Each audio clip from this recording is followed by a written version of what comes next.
Hello, I'm Isaac Hayes III, founder and CEO of Fanbase. And right now, we're accepting investors in our $17 million round to revolutionize the future of social media. Today, for just $399, you can own 60 shares of stock in Fanbase at $665 a share. Go to startengine.com/fanbase and invest today. While the big platforms have grown too massive and disconnected from their users, Fanbase is building a platform where creators and users truly come first. We've already raised $4.8 million from everyday investors who believe in this vision, and now you can join them.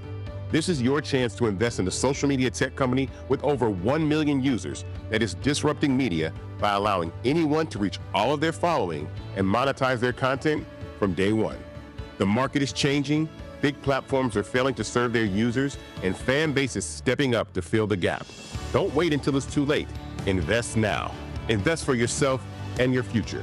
Go to startengine.com/fanbase and own the future of social media.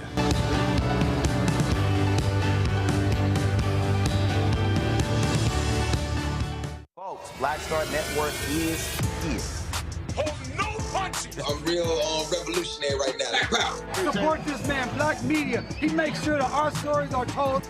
Thank you for being the voice of Black America, Roland. Stay black. I love y'all. All momentum we have now, we have to keep this going. The video looks phenomenal. See, there's a difference between Black Star Network and Black-owned media and something like CNN. You can't be Black-owned media and be scared. It's time to be smart. Bring your eyeballs home. You dig?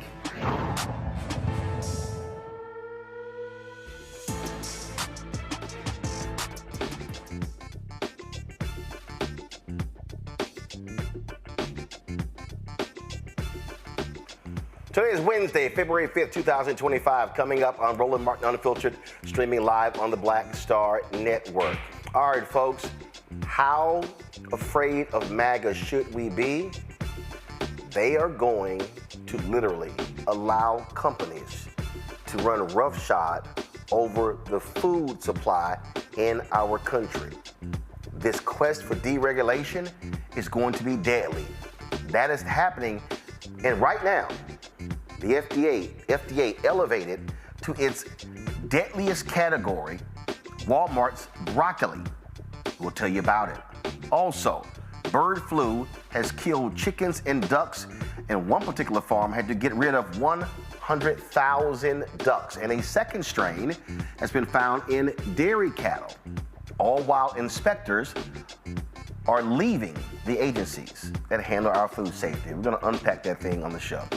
Republicans on the House Oversight and Government Reform Committee swiftly shut down an effort by Democrats to subpoena billionaire Elon Musk, the head of the fake Department of Government Efficiency, which actually doesn't exist. Congresswoman Shontel Brown and Congressman Khanna will be here to discuss today's vote. Hundreds of demonstrators taking the streets to protest the dismantling of the USAID agency. And Texas Democratic Congressman Al Green says he's filing articles of impeachment against the twice impeached criminally convicted felon Donald Trump. Plus, a judge throws out the final charge against the white former DA Jackie Johnson, officially ending her trial tied to the murder of Ahmaud Arbery. Folks, it is time to bring the funk. I'm Roland Martin Unfiltered on the Black Star Network. Let's go. He's got it. Whatever the best, he's on it. Whatever it is, he's got the scoop, the fact, the fine. And when it breaks, he's right on time and it's rolling. Best believe he's knowing. Putting it down from sports to news to politics. With entertainment just for kicks, he's rolling. It's on go, roll, y'all. It's Roland Martin, yeah.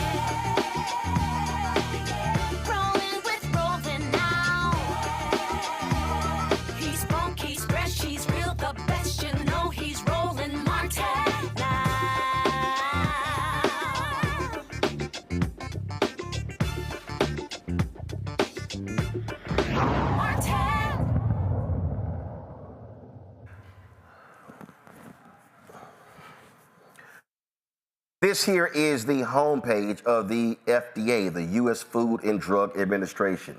At the top there it says on October 1st, 2024, the FDA began implementing a reorganization impacting many parts of the agency. We're in the process of updating FDA.gov content to reflect these changes. Now keep in mind, Donald Trump and his crazy MAGA supporters are now in charge of the FDA, Department of Health and Human Services, and all these various agencies. Why is that important? Because big business hates government oversight. They hate it. And they actually want to end government oversight. While this is going on, the FDA has elevated Walmart's market-side broccoli florets recall to its most urgent category. The recall, which began in December, affects stores in more than 20 states. Health officials warn that Listeria monocytogenes pose a serious risk, particularly for women, newborns, and older adults. Market-side broccoli florets, best by date December 10, 2024. This is the lot code BFFG 327A6. BFFG 327A6. Walmart posted this statement on its website. Walmart and Sam's Club are committed to the health and safety of our customers and members and to providing products that are safe and compliant, all supported by our health and wellness, product safety, and food safety professionals. In the event of a product recall, we work swiftly to block the item from being sold and remove it from our stores and clubs. Now remember, the twice impeached, criminally convicted felon-in-chief Donald the Con Trump has been what he's been trying to do is whack government oversight. Where Republicans always yell and complain about, oh, too much red tape, too much regulation. We need to allow business to move forward. They're doing that in the FDA. They're doing that in the EPA. And this could have deadly consequences for consumers. Now, while the FDA is doing this, another issue, hundreds of thousands of dead ducks. That's right, in this country, washed up on the southern Lake Michigan shore. Those deaths are said to be from the ongoing bird flu outbreak. The USDA, their Animal and Plant Health Inspection Service, announced on Wednesday that they found an unprecedented strain of bird flu in dairy cattle. Before this detection, all 957 reported cases of bird flu infections among dairy cattle this year were caused by the same strain. Now, since April, nearly 70 people in the U.S. have contracted bird flu, with most cases occurring on farm workers. Now, again, when you start taking all of these things in the aggregate, you would think that you would want more inspectors, more people making sure the food supply in the United States is safe. Nope. They want less oversight. Joy Cheney is founder of Joy Strategies, joining us out of D.C. Daniel Blackman, former Biden appointee, founder of Renaissance 94 out of Atlanta, Zabora Glider, DEIA consultant and employment specialist. Glad to have all three of you here. This is the thing, Joy, I'm telling you, people need to understand. When Republicans talk about too much regulation, too much red tape, too much government oversight, they want to allow big business to do whatever they want when it comes to our food, when it comes to the water, when it comes to the air quality. That's right. I mean, when we say that we're turning into an oligarchy, that's what we mean. We mean when corporations are prioritized over people, that's what we mean. When we were telling you that Donald Trump didn't, I'm going to say, give a damn about you, that's what we meant. And it's not just on a few issues here and there. It's on all the things that you don't think about. I think we've shielded the American people for far too long about what government really does for them. Why people, we're not trying, well, maybe now, but we're not trying to keep people in the United States. People are trying to come here because it's safe. When you eat food, it's not perfect, but when you eat food, you can relatively be assured you're not going to get sick. When you walk into a building, you know it's going to stand up straight. It's not going to fall down. We have standards, and those things come through regulation. And when you have an unregulated industry, people run amok. We saw that with the housing crisis, right? They created a product that wasn't regulated. And so businesses' goal is just to make more money. Just to make more money. And they never ask, is what they're doing harmful?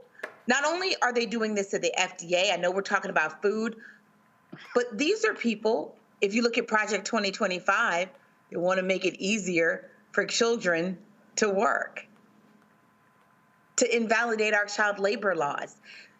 They're coming for all progress from the 20th century that is aimed at making the world safer, because sometimes that means that we pull the reins on business a little bit. So this was to be expected. Right. These are the kinds of things the Americans didn't realize they were voting for, but they weren't. Well, the reality is, Daniel, we saw it last in terms of when they got rid of food inspectors.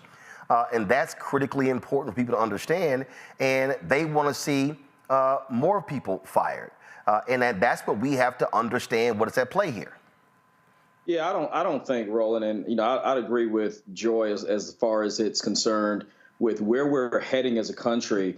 But look, coming from the previous administration and the work that we were able to do in briefings, in making sure inspectors were in place, going back to 2015, there was a policy, the Safe and Accurate Food Labeling Law, that was spearheaded by the food and beverage industry. It was dubbed the Dark Act. And so this is not something new out of a Republican playbook. We've seen this time and time again where our health, our food, our production of our food, the health of our citizens, especially in most vulnerable communities, are compromised. And who suffers the most? People in marginalized communities, people that look like those of us on this call, those that are in rural parts of our country.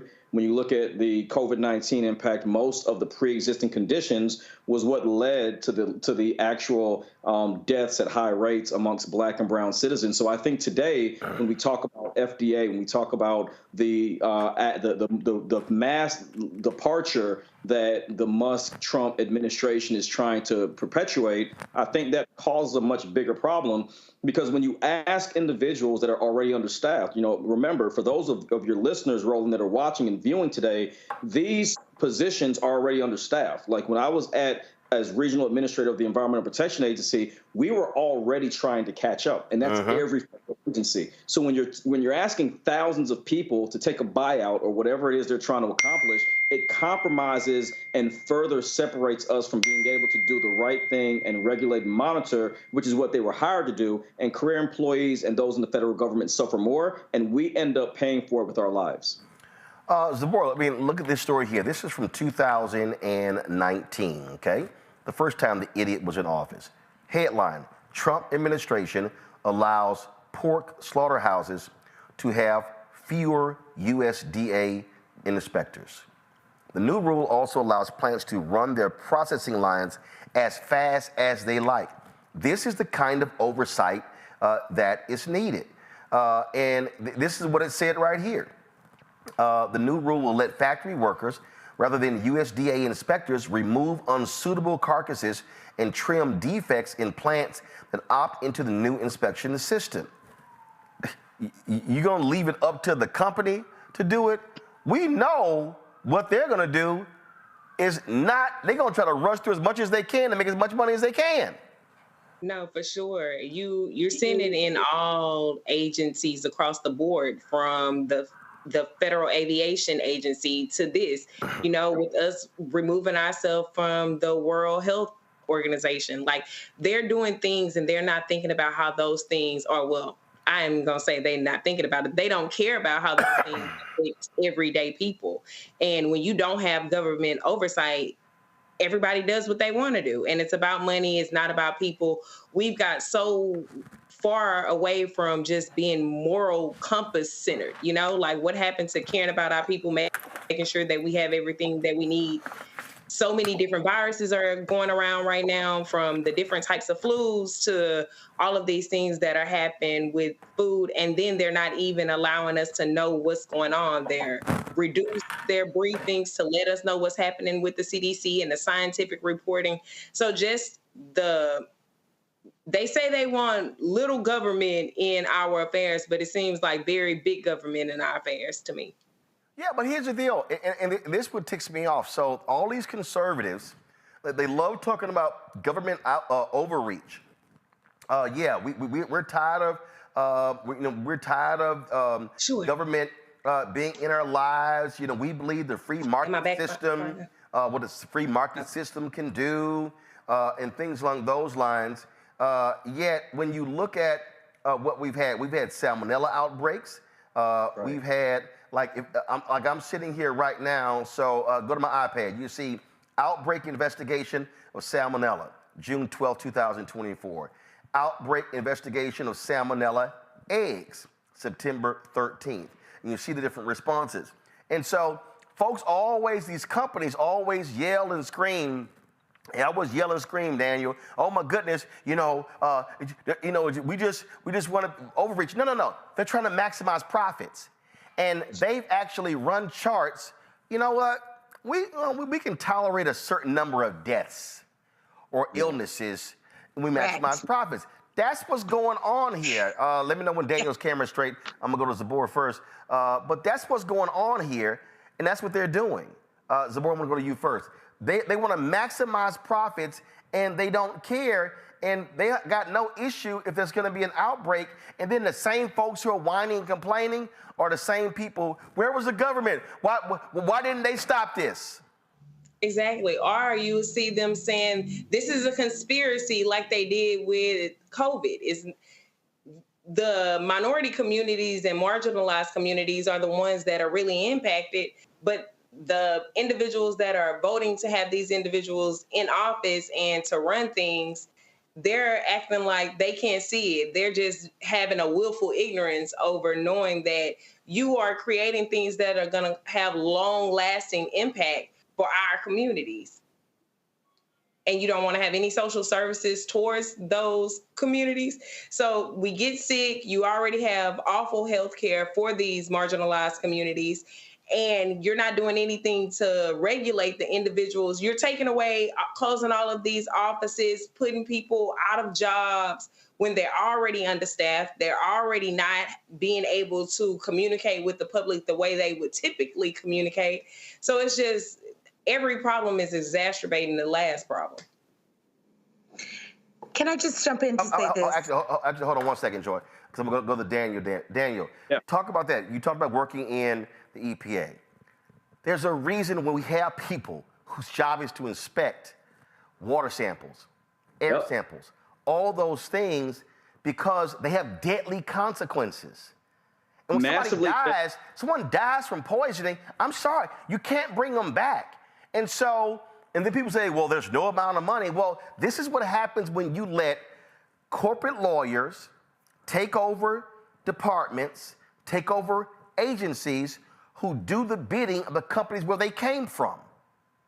That's right. And here's the thing, what people don't realize is how critical the previous administration's bipartisan infrastructure law and the Inflation Reduction Act, by which in the first 9 days, President Trump passing executive orders to completely disseminate what was in place in critical infrastructure areas. A lot of Trump supporters are going to feel this as well, because here's the thing. In the southeastern United States, in rural areas like in Mississippi and Alabama and Kentucky, where they are still recovering from floods, Tennessee and the Carolinas, these are areas when you take away the ability for us to inspect these things, those are the communities and individuals that are going to suffer the most. Now, granted, we're going to all suffer as a country, but I think one of the things that you bring up that's so critical, Roland, is when you start thinking about how the long-term effects are in removing critical individuals. We are one extreme weather event, one pandemic, one situation away from complete collapse, because you're taking individuals away whose career, their lives are built on protecting the public health and the public safety of the environment.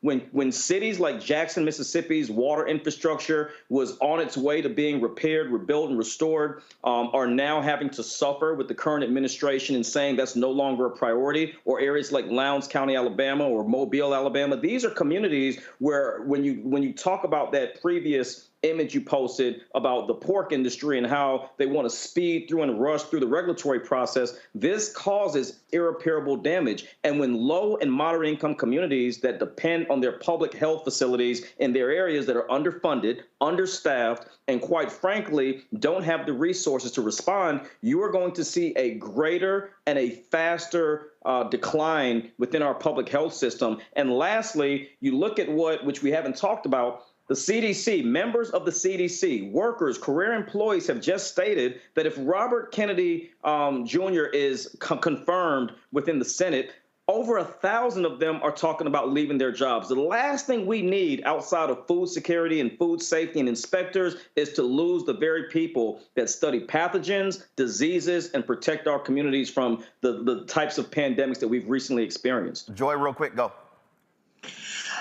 Let me just be clear to reiterate. They have actuaries who determine if they take a certain policy, how many people are going to die. If they have a lawsuit based on those deaths, how much it's going to cost them. Okay. Right. That's what I said earlier. I mean, this is well known in business where they actually do that. Yeah. That's right. That's right. But that money does not go back to you. So if you are an employee in that company or you're a shareholder or somehow you think this is going to benefit you, it won't. No. It's not going to benefit workers, but it will benefit shareholders. And that's the whole point. It will benefit shareholders, but it will not benefit consumers. When the companies say everything is in the interest of shareholder value, it is about them. It is not about workers, and this is what they do. They don't care about how it hurts people. They have put a price tag on what's an acceptable number of illnesses or deaths.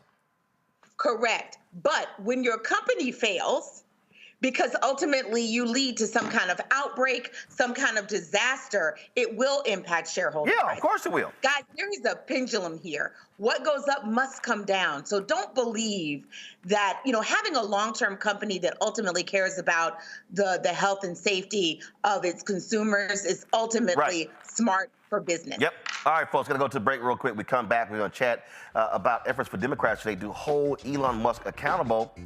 Republicans, no, we'll keep kissing his ass. You're watching Roland Martin Unfiltered on the Black Star Network.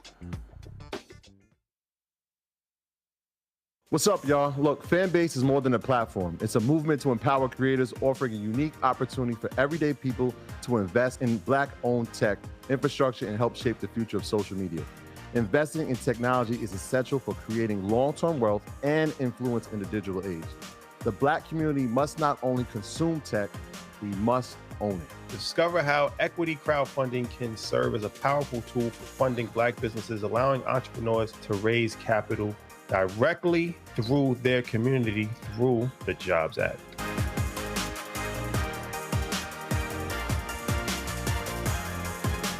On a next, A Balanced Life with me, Dr. Jackie, the necessity of believing in things you can't see. It's called faith. It comes in all shapes and sizes, and it's powerful. And it's a big part of being able to live a balanced life. The valley I experienced being a cancer survivor was one where my footing was completely unstable. I had no idea what to do. And in that instance of not knowing what to do, I had to rely on faith. That's all next on A Balanced Life, only on Black Star Network. My name is Lena Charles, and I'm from Opelousas, Louisiana. Yes, that is Zydeco capital of the world. My name is Margaret Chappelle. I'm from Dallas, Texas, representing the Urban Trivia Game. It's me, Sherry Shepard, and you know what you watch. Roland Martin on Unfiltered. Folks, hundreds of demonstrators gathered across from the U.S. Capitol to protest the recent cuts and dismantling of the U.S. Agency for International Development. USAID has been one of the agencies most affected by budget cuts proposed by the new administration and Elon Musk's budget-cutting team. Employees received the news through emails and an online public notice. The order will take effect just before midnight on Friday. Unless deemed essential, agency staff overseas must return home within 30 days. The notice also says contractors who are not considered essential will be terminated. Now, as a result of that, Democrats have been saying, wait a minute, there needs to be some answers here. You literally have Elon Musk doing whatever the hell he wants to do. making these decisions, cutting folks on a whim, and not explaining. Now, mind you, these are not just functions of the executive part of the government. This is also congressionally approved agencies, budgets approved by Congress, expenditures approved by Congress, and they're operating as if they have a line item veto, which the Supreme Court has already ruled unconstitutional. Today, on the House Oversight Committee, Democrats wanted to subpoena Elon Musk. Republicans, nope, we ain't doing that. Watch this. Given his prominence and his importance, I move that the committee subpoena Elon Musk to come before it as a witness at the earliest possible moment. And I so move.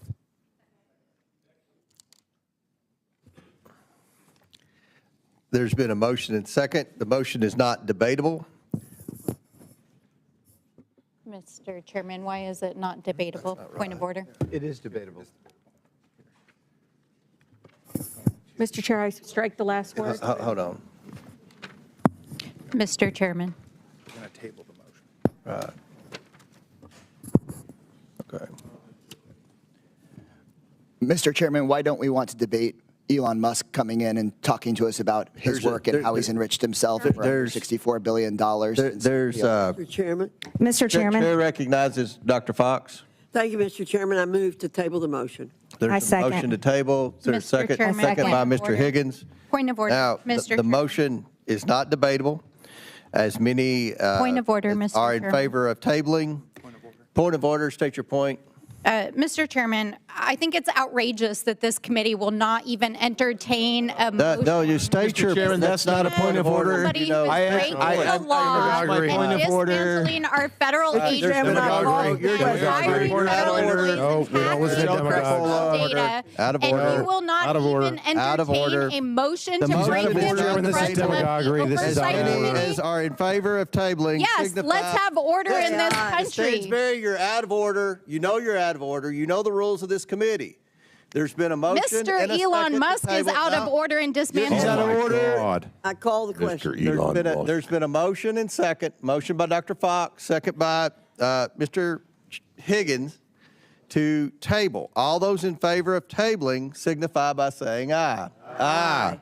All those opposed signify by saying no. No. In the opinion of the chair, the ayes have it, and the motion. That's what happened today. Go to my iPad. Sam Stein with the Bulwark reported this. When questioned today, the press secretary, you know, that clueless one who's unqualified for her job, clarified that Elon Musk will self-determine when there's a conflict of interest involving him and DOGE. Okay, so the person that has gotten more than $15 billion in federal contracts will determine if there's a conflict of interest. We know how that's going to go. Joining me now is Ohio Congresswoman Shontel Brown. Glad to have you on the show. This goes to show you the insanity of Republicans.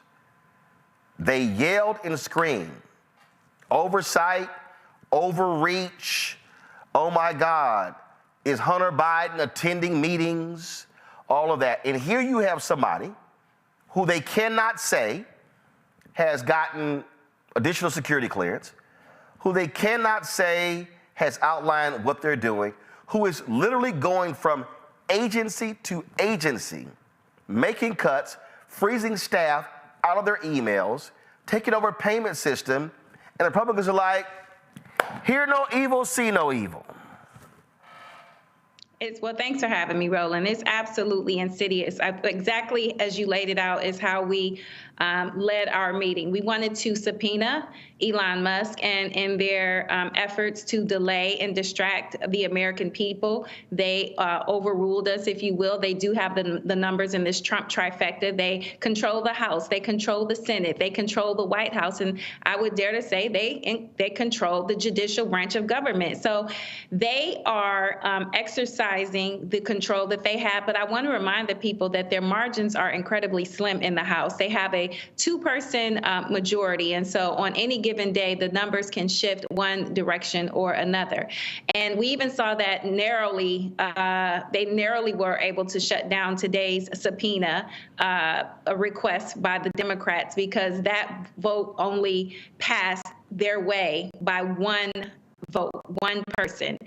So it is incumbent upon us as Democrats to show up and stand up and speak up against the atrocities that this Republican Party and most notably an unelected person is trying to propose, and really taking advantage of the citizens and the employees in the federal government.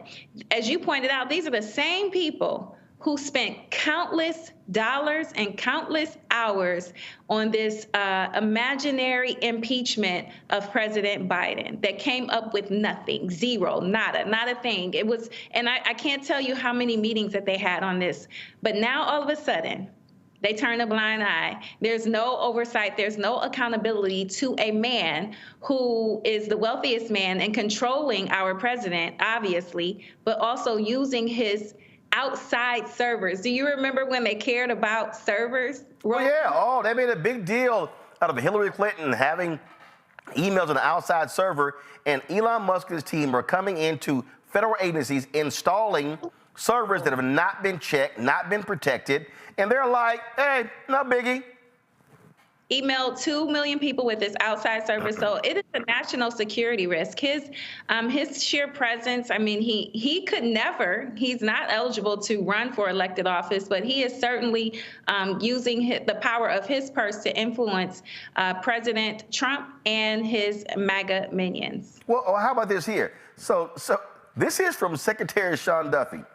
Big news, talk to the Doge team. They're going to plug in to help upgrade our aviation system. I'm sorry, these group of 18 to 24-year-olds with Elon Musk, do they have any aviation experience? Do they have any of this? So Donald Trump has first of all, Elon Musk spent $300 million to do this. And so Trump is like, yep, do whatever you want to do. He is running rampant through every part of the federal government. Oh, but he hasn't gone to the Pentagon that's failed 7 consecutive audits. But go ahead. So the $300 million that you talk about is a small investment given the return on what he's gotten for his $300 million. And, you know, so he has made billions and billions. More than $150 billion. His net worth has increased by more than $100 billion since the election. And so when you say $300 million, that sounds like a lot to us, but it's a drop in the bucket when you think about what he's getting in return. So this is a clear attack on the American people. And it is obvious that their goal is to make the wealthiest of the people even wealthier. And they want to do it on the backs of Americans. When they talk about saying that they want to right-size government, they don't want to right-size government. That's not what this is really about. It is about gutting government. It is about destroying it. It is about dismantling it to the point that it is going to collapse and that no one, absolutely no one, benefits from the programs and services that have helped millions of people. The only people they want to help are their billionaire buddies. Their goal, again, is to try to get tax cuts and tax breaks for the wealthiest of people and their corporations. And they're doing it, and their plan is to do it on the backs of everyday Americans. But Roland, rest assured, Democrats are standing up, speaking up, and fighting back at every turn. Regardless of how many executive orders President Trump puts out there, he is not a king. This is not a dictatorship, and we will not allow him to just run ramshot through the Congress and through our Constitution. Well, first of all, in the House, you're even more limited. But I would really hope that you and other Democrats in the House are telling your Senate colleagues, put a hold on any appointee. The rules in the Senate are a lot different in the House. And we saw Tommy Tuberville do this, how he blocked for several months nominations of folks in the Pentagon. And that's what Democrats should be doing. Senator Chuck Schumer should be using every single Senate rule, parliamentary move to say, no, ain't nothing moving. We're going to hold up every appointment. If that man does not want to come down to committee hearing, then nothing moves. And so that needs to be happening. And I just think that, frankly, too many Senate Democrats are going along with a lot of these Trump nominees as well, voting for them, and it should be total shutdown. You don't want to give us answers. You don't want to comply with us. We ain't voting for anybody. We're shutting everything down.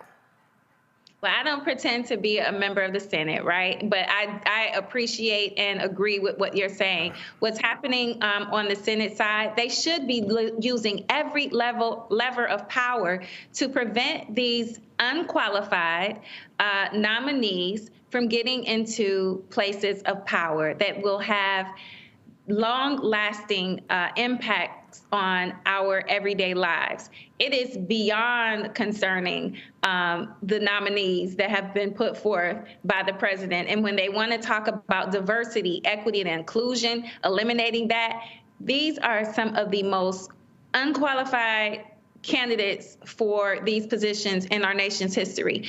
And so I am with you. The Senate has to figure out a way to put up some potential roadblocks and guardrails so that we can preserve the progress that we've made. And I would be remiss if I did not note, we have made significant progress. Mm-hmm. And I think some of the folks who potentially voted for Trump because they thought the price of gas and groceries and eggs were a little bit too high might be having their own case of buyer's remorse now. All right, Congresswoman Shontel Brown, we appreciate it. Thanks a lot.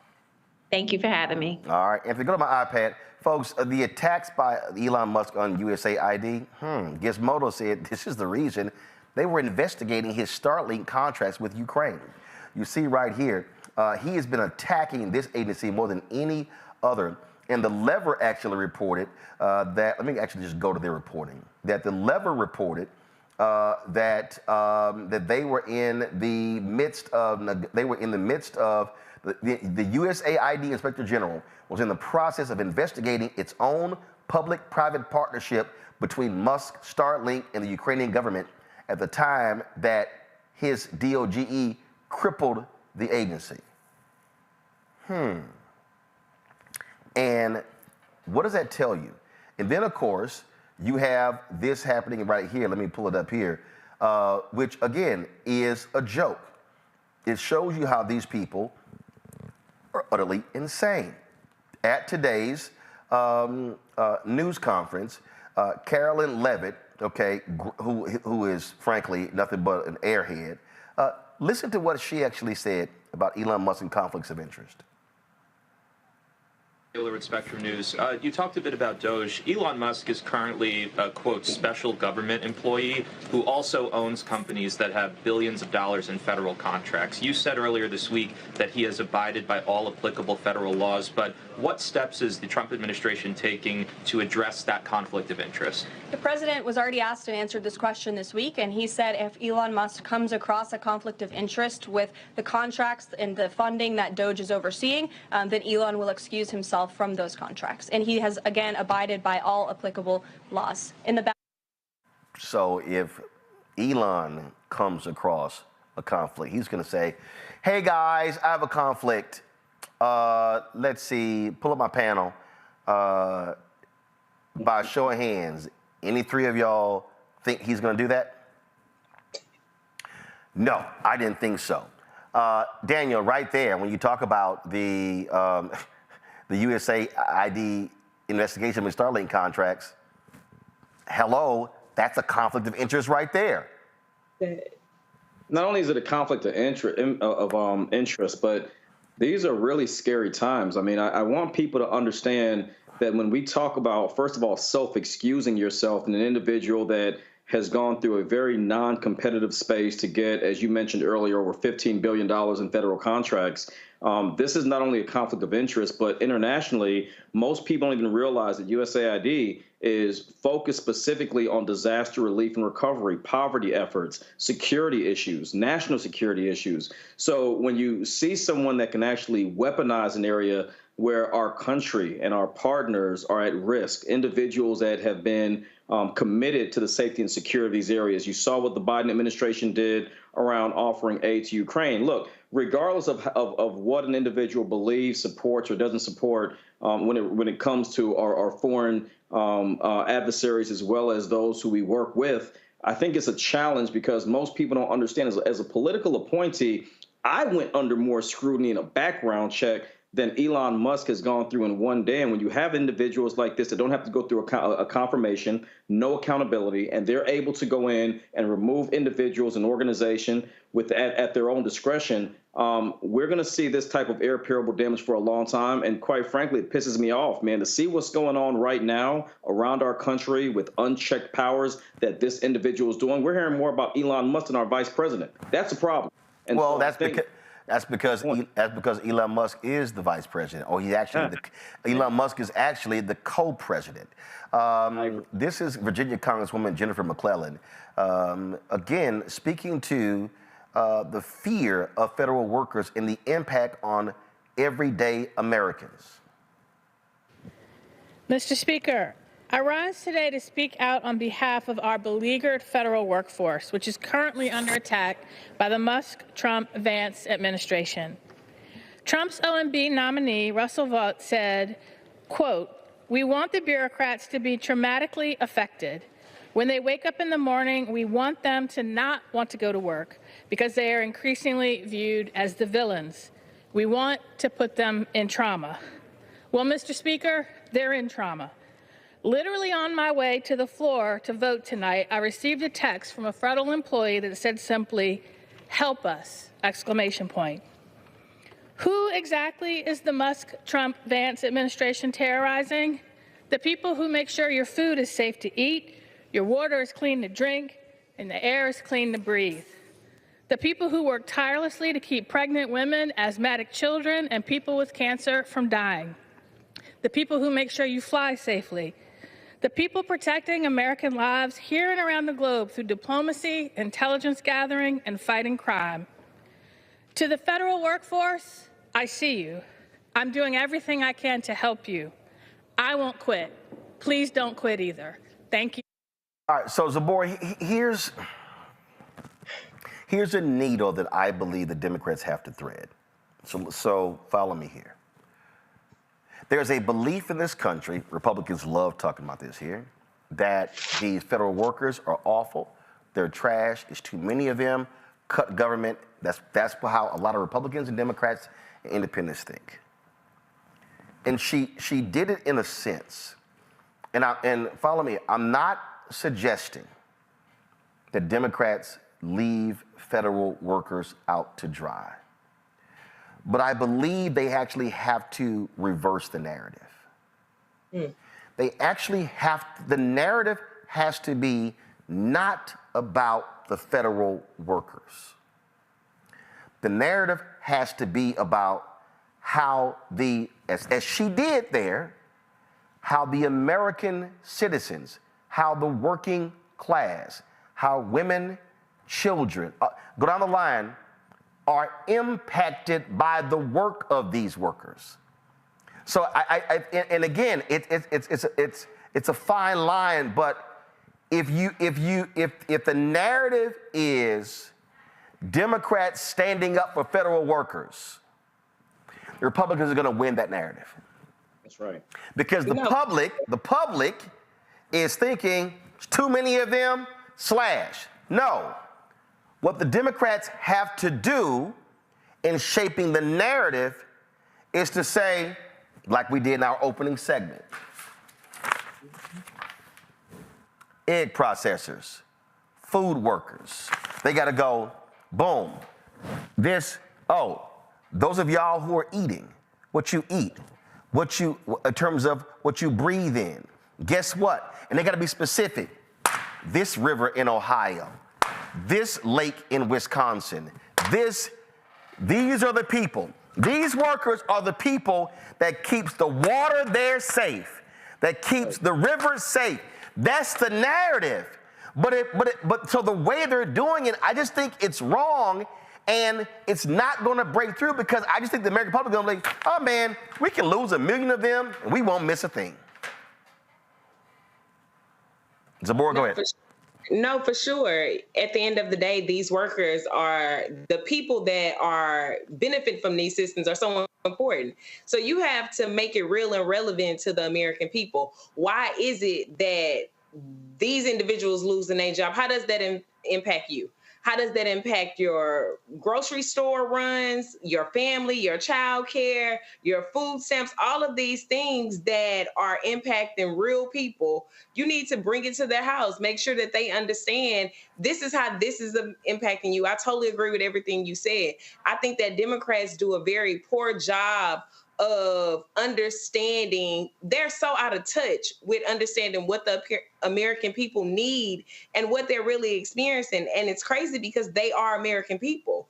But I think you get so caught up in the politics of it that you don't know how to make this sit on a person's front door. At the end of the day, all of these Republicans that voted to put Trump in office are being affected just like the individuals that didn't vote for him. And that big space of individuals that didn't vote at all. Someone who is Go ahead. I'm sorry. Go ahead. Those are the individuals that you need to be letting know. So the next time that there is a vote, all of these things that are going to be coming in the next couple of years, they need to know how this impacts them. So we got to bring it to their house, to their front doors. I did a video shortly after the election, Joy, where I said, okay, America, y'all wanted a king, now you got a king. And I explained to them 1 Samuel. Donald Trump probably would call it Samuel 1. Where the people of Israel said, God, we want a king. And he said, all right, I'm going to give y'all a king. I'm going to let y'all know what the king going to do to you. Then they were crying, oh, Lord, please, can you please get on? No, y'all wanted a king. These fools who voted for Trump, they wanted a king. Here's Congresswoman Jasmine Crockett laying out what happens when you let a fool who's not a king act like a king. someone who is unelected. It doesn't matter how many cheerleaders he had on the fields campaigning for him. That doesn't mean that he gets to go in and sit atop any of our agencies. And the fact that we had a vote today and we asked to bring him in because we have a constitutional duty. We all took our oath, and maybe some of y'all just don't take it seriously. But I take it seriously when I take an oath to do a job, and my job is to look out and make sure that we don't have any kings or queens in this country. But it seems like y'all have decided that it's going to be Mr. King and his queen, and y'all can pick which one is which.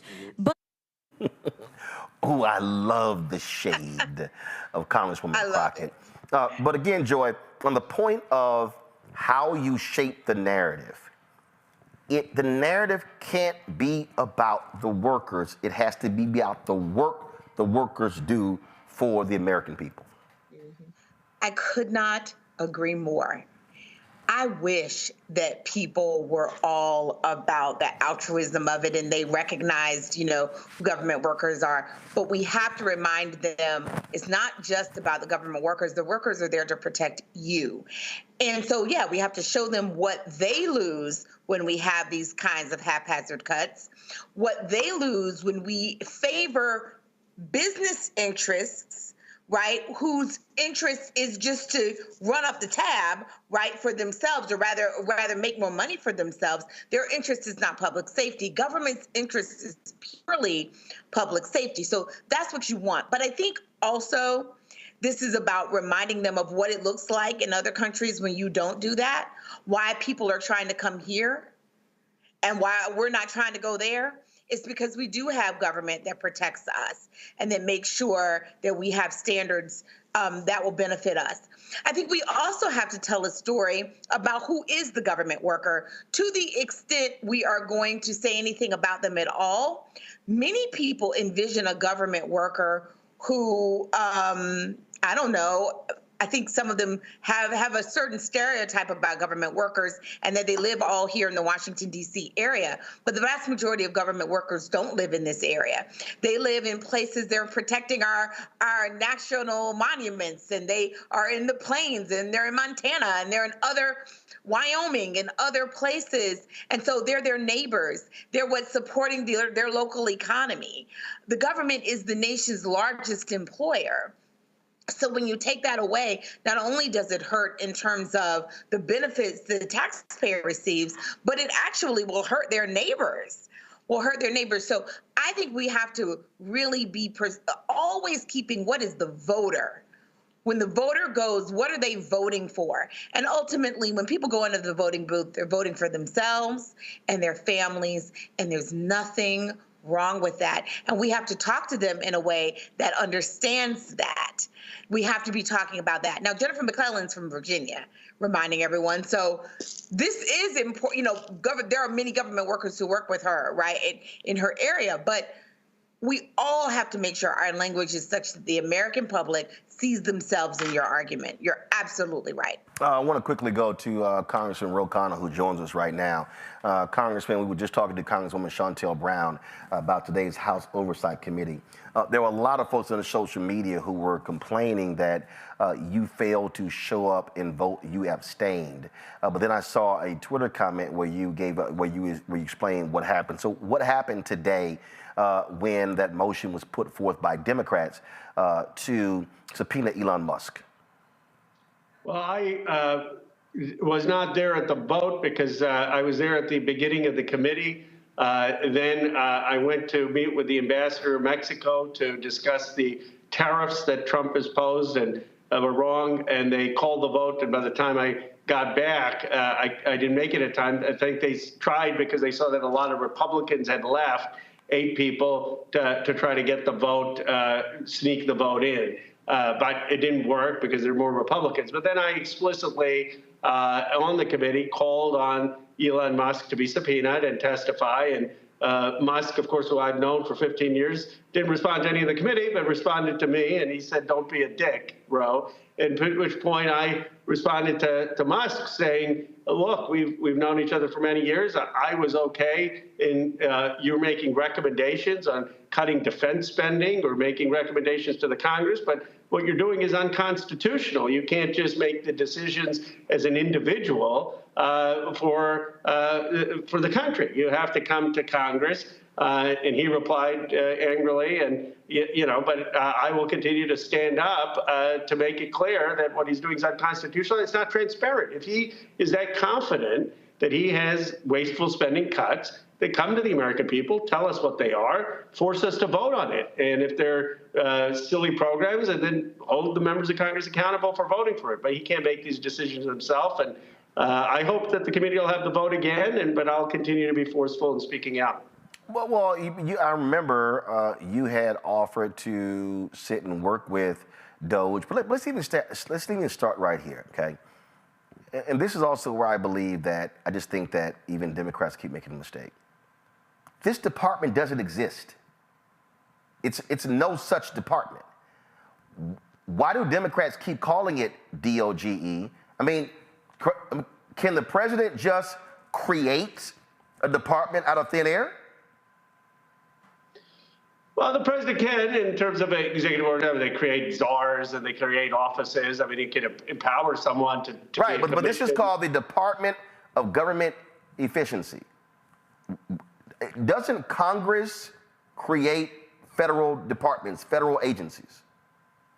Yes. No, I mean, I think it's at the very least misnamed. It's certainly not an agency. I don't know the law well enough to know whether the president has that power. But the Doge, as I understood it, was supposed to have the only power it was supposed to have is recommendations to do a report to Congress about what things should be wasteful. And what some of us said, Elizabeth Warren, myself, Bernie Sanders, others, that where we should start to look is on defense spending. That's where you have 5 primes that have really dominated defense. You have almost $1 trillion budget. And that if we could have cuts in that so that we could afford child care and health care for all and funding for education, that's where we should be looking to try to steer in that direction.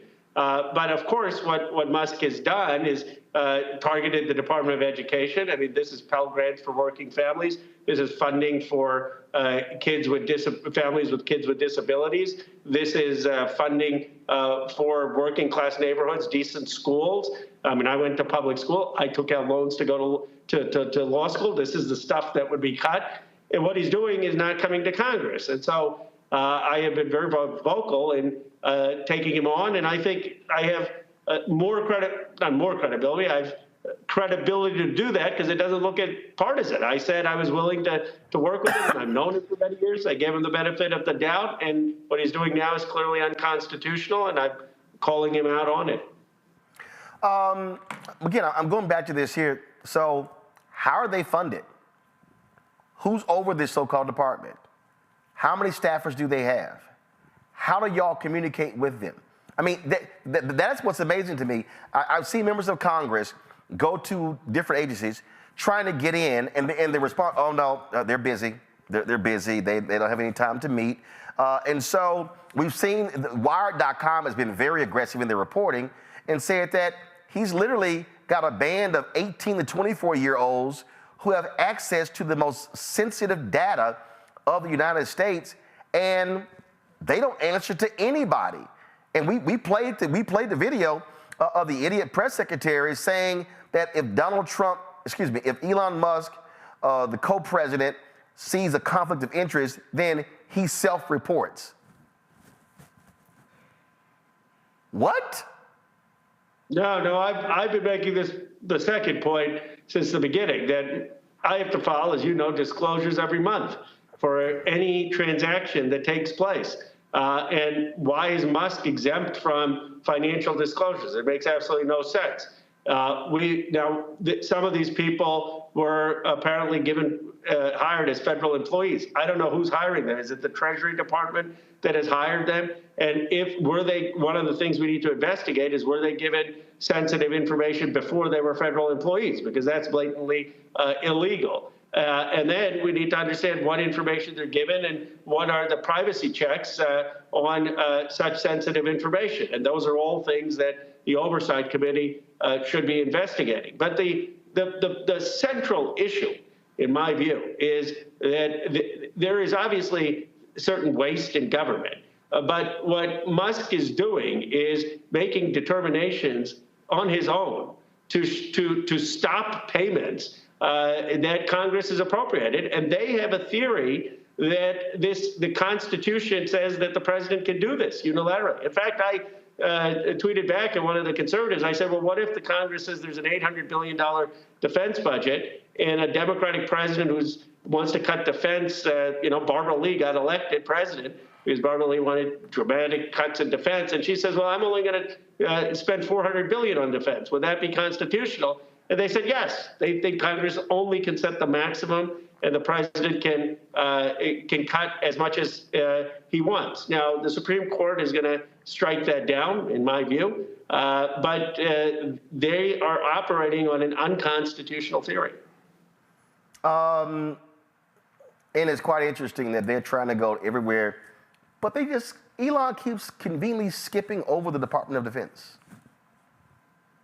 And that was what I was trying to do, is to day one say that's where most of the spending is. By the way, Roland, I appreciate that we are successfully, I think, expose what Elon's doing, but let's not give a free ride to J.D. Vance and to Donald Trump. The reason I talk about J.D. Vance is the Republicans on day one attacked Vice President Harris. And the reason they attacked Vice President Harris, in my view, was they all knew she was going to be the nominee. Everyone knew that. And that is why they never gave her a moment, even though she was doing substantive work, to shine. They had an intentional strategy of attacking her. J.D. Vance presents himself as this reasonable guy, likable guy in the debate with Tim Walz.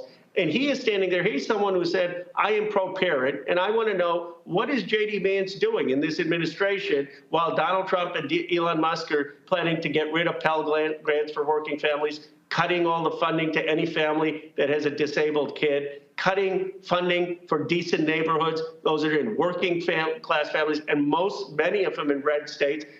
where is J.D. Vance in all of this? And I think yes, let's go after Elon Musk, but let's remember Elon Musk works for Donald Trump and J.D. Vance, and they're the ones who are calling the shots. You know doggone well J.D. Vance is nothing but a junior staffer. The reality is Donald Trump has made it clear that the co-president of the United States is Elon Musk. And not only that, you have these other billionaires, David Sachs, Peter Thiel, all three of them South Africans who grew up under apartheid South Africa. Those three individuals, listen, I keep saying, this is about raping and pillaging the federal government. That's what this is about. And what you have is you have a Republican Party that doesn't give a damn. And I made this, and maybe, listen, maybe some other people disagree, but I just think, frankly, that Democratic Party, you remember the Democratic Party, plays too nice, wants to abide by rules that no longer exist. And I said this here, and I believe this sincerely. Whoever runs for the Democratic nomination in 2028, should they release their transcripts? Nope. Their health records? Nope. Their tax records? Nope. I mean, it is abundantly. Roland, are you going to be announcing tonight? Are you going to be announcing tonight? No. Because see, first, trust me, I'm way too. You can't be a presidential candidate and cuss people out. Because I can't. I think that's almost a qualification these days. I can't deal with some stupidity. Y'all got to be too cool. I can't. I'll just be way too honest, and it wouldn't go over well in these conversations. But I'm just simply saying that I just think that, look, she doesn't believe this anymore. But when Michelle Obama said, "When they go low, we go high," I was like, no, we go lower. To me, this is where you're now. You're dealing with people who don't believe in the rule of law, who don't believe in the Constitution. They have no morals, no values, no principles, no ethics, no integrity. That's what you're dealing with. Because my motivation in public service comes from my grandfather. He spent 4 years in jail alongside Gandhi as part of Gandhi's independence movement. One of my great honors was doing an op-ed with John Lewis where he talked about the influence of Gandhi's independence movement on the civil rights movement. And what would you say, Roland, that Michelle Obama is in the tradition of the civil rights movement of King and Lewis and in the Indian independence movement of Gandhi and Mandela, saying that they faced more hate, they faced more opposition, and they dealt with it with conviction, with love, with principle, with inspiration, and that defeated these forces, ugly forces. And Michelle Obama is just saying that's a deeper value at why the African American community is the conscience of America. I get that, but follow what I mean. Follow what I mean.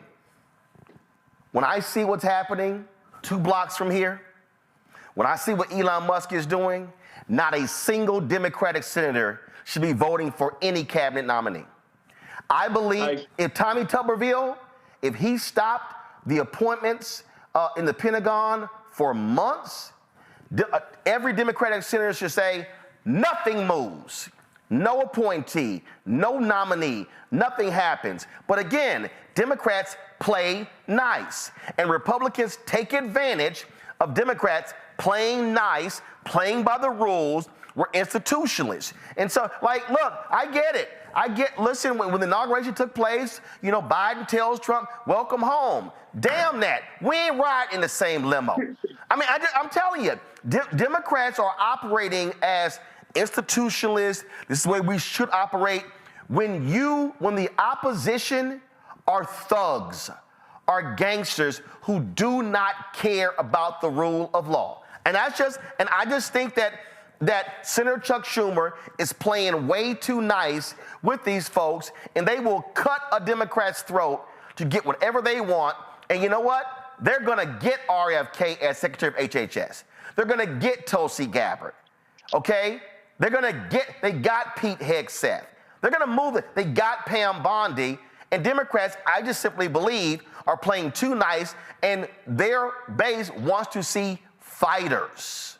I agree with that. I'm 100%. I agree with you on holding up the nominations. I mean, Brian Schatz has done that in the Senate to put a hold on everything in at least the State Department, given USAID, and I agree that the Senate has been way too compliant. I do think you're going to see fight out of the House in a very, very concrete way, where we're going to say that there's not going to be a single Democratic vote on raising the debt ceiling. And we know this president looks at the stock market. It's the one thing that he looks at. This is why President Sheinbaum and Trudeau, basically punched back at his bullying, because he saw the stock market drop by 500 points when he did those irrational tariffs on our food that we eat. And what the House Democrats are going to say is not a single vote to increase the debt ceiling unless you start to commit to spending everything that we've appropriated and authorized, unless you make sure that you don't cut Department of Education,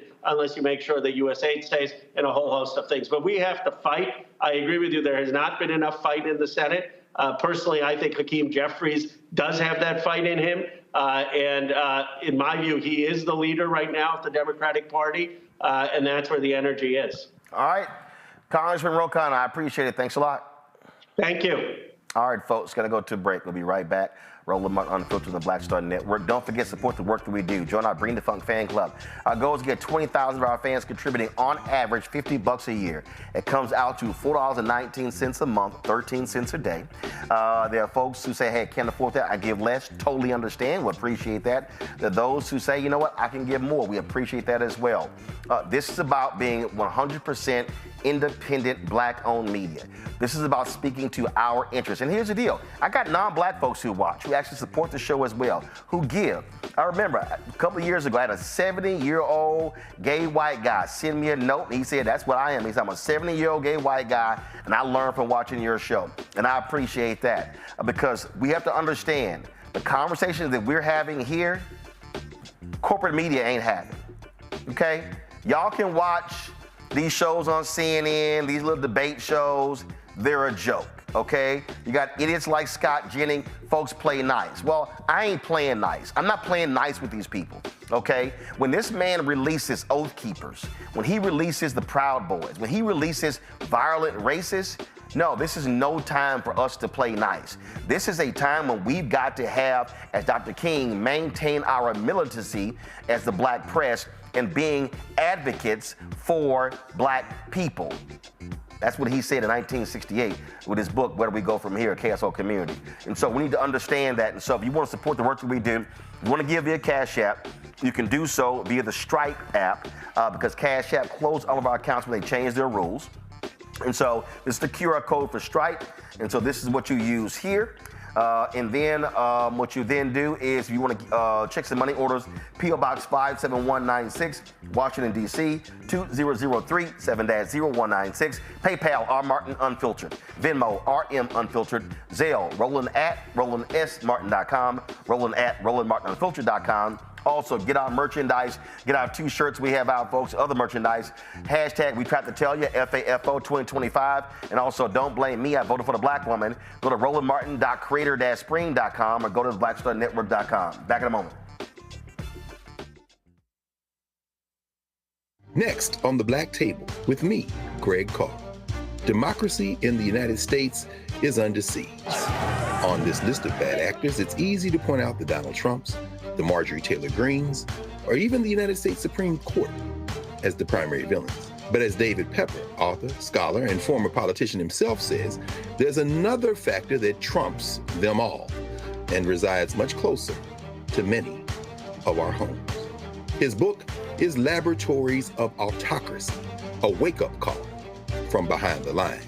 So these state houses get hijacked by the far right, then they gerrymander, they suppress the opposition, and that allows them to legislate in a way that doesn't reflect the people of that state. David Pepper joins us on the next Black Table, here on the Black Star Network. This is Tamala Mann. And this is David Mann. And you're watching Roland Martin Unfiltered.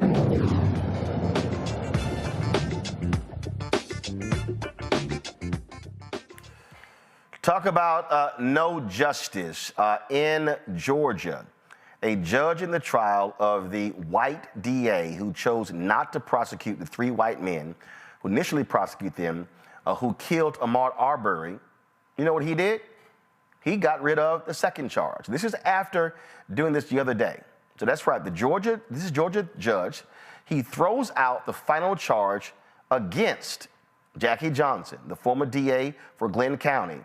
She faced a felony indictment for allegedly using her position to protect the men who were charged with killing Arbery nearly 5 years ago. Senior Judge John Turner dismissed the remaining charge of violating her oath of office, citing technical issues with the wording of the 2021 indictment. Earlier this week, he acquitted Johnson of a misdemeanor charge for obstructing police. Gerald Griggs, who is the Georgia NAACP state president, joins us right now from Atlanta. Gerald, what the hell? So, Roland, what happened was the prosecution did not present enough evidence on both charges to really get to the point where the jury could hear the case. And so the judge threw out the obstruction case because there was no police officer that testified that Jackie Johnson told the police to not arrest Travis and Greg McMichael, William Roddy Bryant. And then on the violation of oath of office, there was a legal technicality in the pleadings of the indictment, which basically said that she violated her 2010 oath. But unfortunately, she had taken 2 more oaths because she had been reelected twice. So it should have been the 2016 oath. And so there was not sufficient evidence to reach a jury because of the technicality in the indictment. What was the reaction from your supporters, the Arbery family supporters in the courtroom? They were shocked, but also they kind of knew this was coming because they didn't feel like the prosecution had done a good enough job in presenting the case. And so they kind of knew it was going to happen. They're still hopeful that justice can prevail because there was evidence of a cover-up by the Glenn County Police Department. That's irrefuted. And so now they're calling on the Georgia AG to charge law enforcement because there's clear evidence that even from George E. Barnhill, who was the prosecutor at the time, he said that the Glenn County Police Department had already made its decision not to arrest anybody in relation to the killing of Ahmaud Arbery, and so there appeared to have been a cover-up there. But he also testified that Jackie Johnson didn't have anything to do with it, neither did he. So there's still time and there's still sufficient evidence to prove that there was a cover-up, but unfortunately, in this case, jeopardy is attached, and so it's not.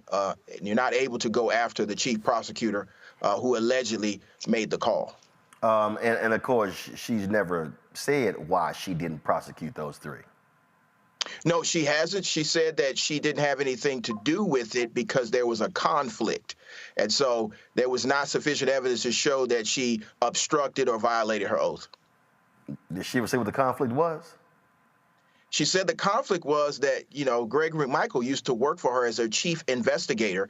And so that created a conflict, but she never directly told police to do anything. The police on their own, according to George E. Barnhill, who was the second prosecutor appointed to the case, the police had already made their decision not to arrest.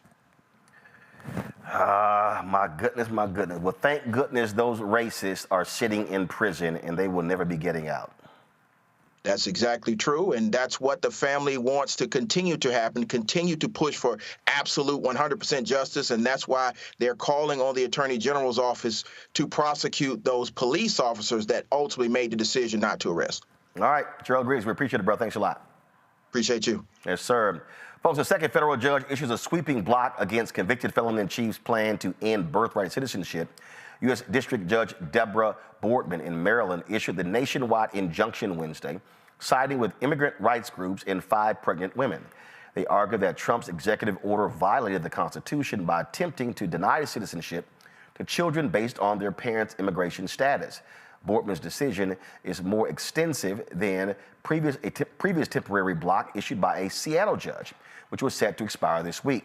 This new ruling indefinitely halts the administration's efforts as the case moves through the courts. The Trump order would have prevented children of undocumented immigrants, as well as legal temporary residents like international students or tourists, from gaining U.S. citizenship at birth. So, boy, here's the thing for me. And this is what really kept pissing me off during the election. I kept saying, especially to a bunch of these Simple Simon, silly ass FBA folks and others, that you can sit here and whine and complain about Vice President Kamala Harris, President Joe Biden. I said, but if there's one thing you better be voting on, federal judges. And I literally had a bunch of black folks, a bunch of dumbass black people, tell me, oh, that stuff doesn't mean anything, that all those judges didn't mean anything, even though we sit here and watch Trump being able to appoint 3 Supreme Court justices and what that has done, and how when he appointed more than 200 federal judges and what that has done. And I'm sitting here going, this is a perfect example that I kept trying to tell of these damn idiots, that just one federal judge, one lone federal judge in Maryland can issue a ruling that impacts the entire country. So maybe these Simple Simons now realize that all those 245 federal judges Biden-Harris appointed, 68 black, that those federal judges matter when you're talking about nationally important issues. Yeah, no, for sure. Without us having the right judges, is no way for us to get these things passed. And in this situation, it just benefited us to have somebody that could block it. So we already, with the Supreme Court, we are facing so many tough decisions with him being in office, there's no way we can get a new judge in there. So people have to vote. Coming up in these midterm elections, people have to vote. We have to get the right people in the right positions so we can have the right judges to make these kind of calls that are just beneficial. And we got to tell our people, because our people don't get the implications of them not voting in all of these elections and getting the right judges in the right seat. I mean, in fact, Joy, we have seen 2 Reagan-appointed judges rule against Donald Trump. Because the Reagan-appointed judges, I dare say, might be more traditional conservative judges who believe in the Constitution, as opposed to these dumbass, grossly unqualified Trump judges who are stupid. Correct. Trump put in far more ideologues into office when he was there, but even some of his judges, I think over the course of the time, I don't know how many lawyers on the call, for those of us who have legal backgrounds, some of these things are just patently, unconstitutional, unlawful. And when it comes between Congress and the presidency, they're sort of on equal footing. So some things are going to be resolved simply because they're in the purview of Congress. And you're going to have judges of all, ideologies voting against the Trump administration. He's never done particularly well at the court level, right? That's because that's where the rule of law typically wins out. The success that you all have seen are oftentimes they forum shop and they find one place where they do have a really corrupt judge who's able to put things into the federal pipeline.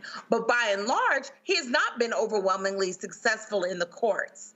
And we will, of course, see that some of these things go to the Supreme Court, and we'll see what happens. He's sort of been successful in some respects, not successful in others at the Supreme Court level. So we're going to see how this plays out. But we have very few defenses left. The courts are one of those defenses, and we're going to have to see a lot of lawsuits filed in order to protect our rights. And I'm telling you, Daniel, it drove me crazy. It drove me crazy trying to articulate on this show why federal judges matter. And I kept saying the right really understands the power of federal judges. But I literally had Simple Simon Negroes saying, oh, those judges mean nothing to me. That means nothing to me. You don't know how they're going to rule, so I don't care about judges. I care about policy. And I kept going, well, fool, that when a law is passed, somebody could sue, and a judge is going to rule on the constitutionality of the same law. Yeah, I agree. And before I even answer that, I want to, to our previous comment by Attorney Griggs, I'm a Georgia resident, and I remember the Ahmaud Arbery case all too well. And I think he's absolutely right. You call on Chris Carr, who is currently running for governor in Georgia, to file charges against those officers. And we need to hold them accountable. Look, 2025 is not an off year for us, and we need to pay attention. You're absolutely right on the federal judge standpoint, because when most people see an administration, they see all these executive orders, we go into this mass panic. And the reality is there are safeguards in place. And you just mentioned a federal judge all the way back from the Reagan administration. Look, the last hope outside of protest, Democrats holding the line, and some of our Republican brothers doing the right thing, which I'm not seeing too much of. The reality is we have to depend on federal judges that can come and do their jobs, and we're seeing it with the birthright executive order that was recently tried to sneak through. We're going to see this shock and awe that this administration is going to try and push, and our hope is that these federal judges that have been appointed and that are in place, that most people don't understand. I mean, Roland, if you ask most people about the three branches of government, that's the problem right there, and that's exactly why when this president talks about dismantling the Department of Education, we have a bigger problem in this country because we don't understand how government works. So these federal judges that are going to do their job, we need to support them. We need to know who they are. We need to make sure that our communities know who they are, and we need to support every single type of individual that can help us to block some of the insane policies and orders that's trying to come and be slipped through this administration. Well, again, I just wish people understand. And again, if you understand politics, and if you understand how they work, and just unfortunately, way too many people don't understand that. Tonight at 10 p.m., the folks at EYL are going to be airing this conversation that I had with them. We taped it yesterday. And this is a perfect example, and I think people, it drives me crazy when we're trying to explain to people how politics works, and you got folk who just, for the life of me, just have no idea. If people tune in, what they're going to see, and so this is the graphic right here. Their show's called Blackout. And, they asked me the question about, a lot of people, they were complaining the Democrats haven't done this, haven't done that. And I had to literally, when people watch the show, I had to literally walk people through top to bottom. So I'm like, when people say Democrats ain't done this, the Republicans haven't done this, I then say, well, first of all, y'all, we got to deal with top, executive branch, legislative, judicial. That's federal. Then you got governor, state house, state senate. Then you go down, then you got county government, you got county government, you got city government, you got school district, you've got DAs, you've got all of this, you've got all of these things that are going, all of these different levers of government. And it kills me when people don't understand all the levers. And so people just make these silly assumptions. And then when we talk about judges, and we talk about all of these different, we talk about judges, then we talk about impact of judges. President appoints, Senate confirms. These things matter. And I just think there are a lot of people who are good at complaining, who are good at, well, I don't see anything changing in my community, without even understanding how politics works. And that, to me, I think is my greatest frustration. And I get it. The reality is there are people who are busy, people who are working, they're in school, and they're like, hey, it's a lot going on in my life. It is. But how do you think change actually happens? It's because the people who show up, people who organize, who mobilize. And that's really the challenge, I believe, of where we are. And I just think that, there's a video that's circulating. Around of us me on the show last week when I was going off talking about Black America and the attack on Black voters. And people have been reposting this, and Ball Alert has been posting this, and these people, why is he yelling? the other people were like, that's what you got out of it? Then I had this one dumb woman, she posed, well, I didn't hear any solutions. I was like, well, maybe because food, that was a 1 minute post, and it was a 1 hour and 13 minute segment. And that's the things, the board, that just drives me crazy with a lot of these people. They're looking for solutions in 60 seconds. It won't bother to actually go look at the actual video. We lay these things out. And those are the very people I was going off on, who was really getting on my nerves. We're gonna pull up in a second, but I mean, I just need people to understand. I mean, we had Gary Chambers Jr. on here talking about black turnout being awful. You got so many black people in Louisiana, and then what happened? Folks didn't vote. But now they mad because you got a MAGA governor, a MAGA attorney general, Republicans have a supermajority in the legislature, and you're like, what the hell?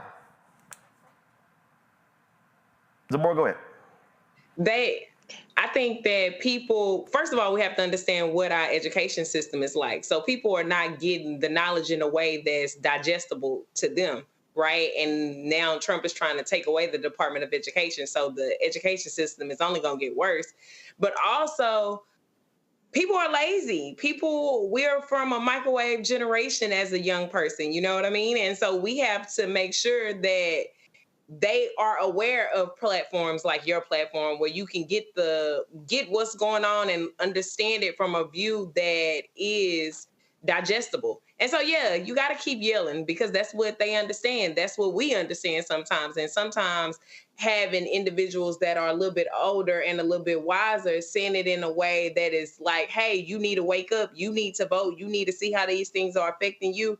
The grandparents are dying off and are not able to say, hey, let's go out and vote. Now you got to do it yourself. Now the next generation is up, and it's like, hey, what we doing to pull them in? What we doing to make sure they know?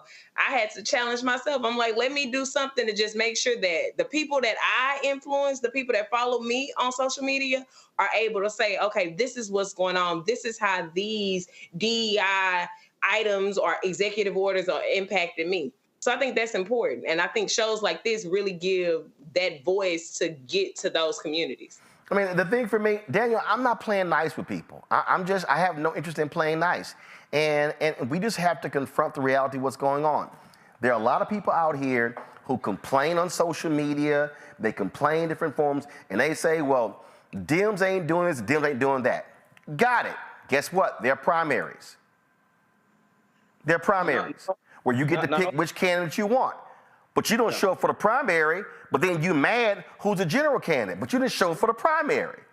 So when I look at vote totals, in a lot of these places, they are pathetic.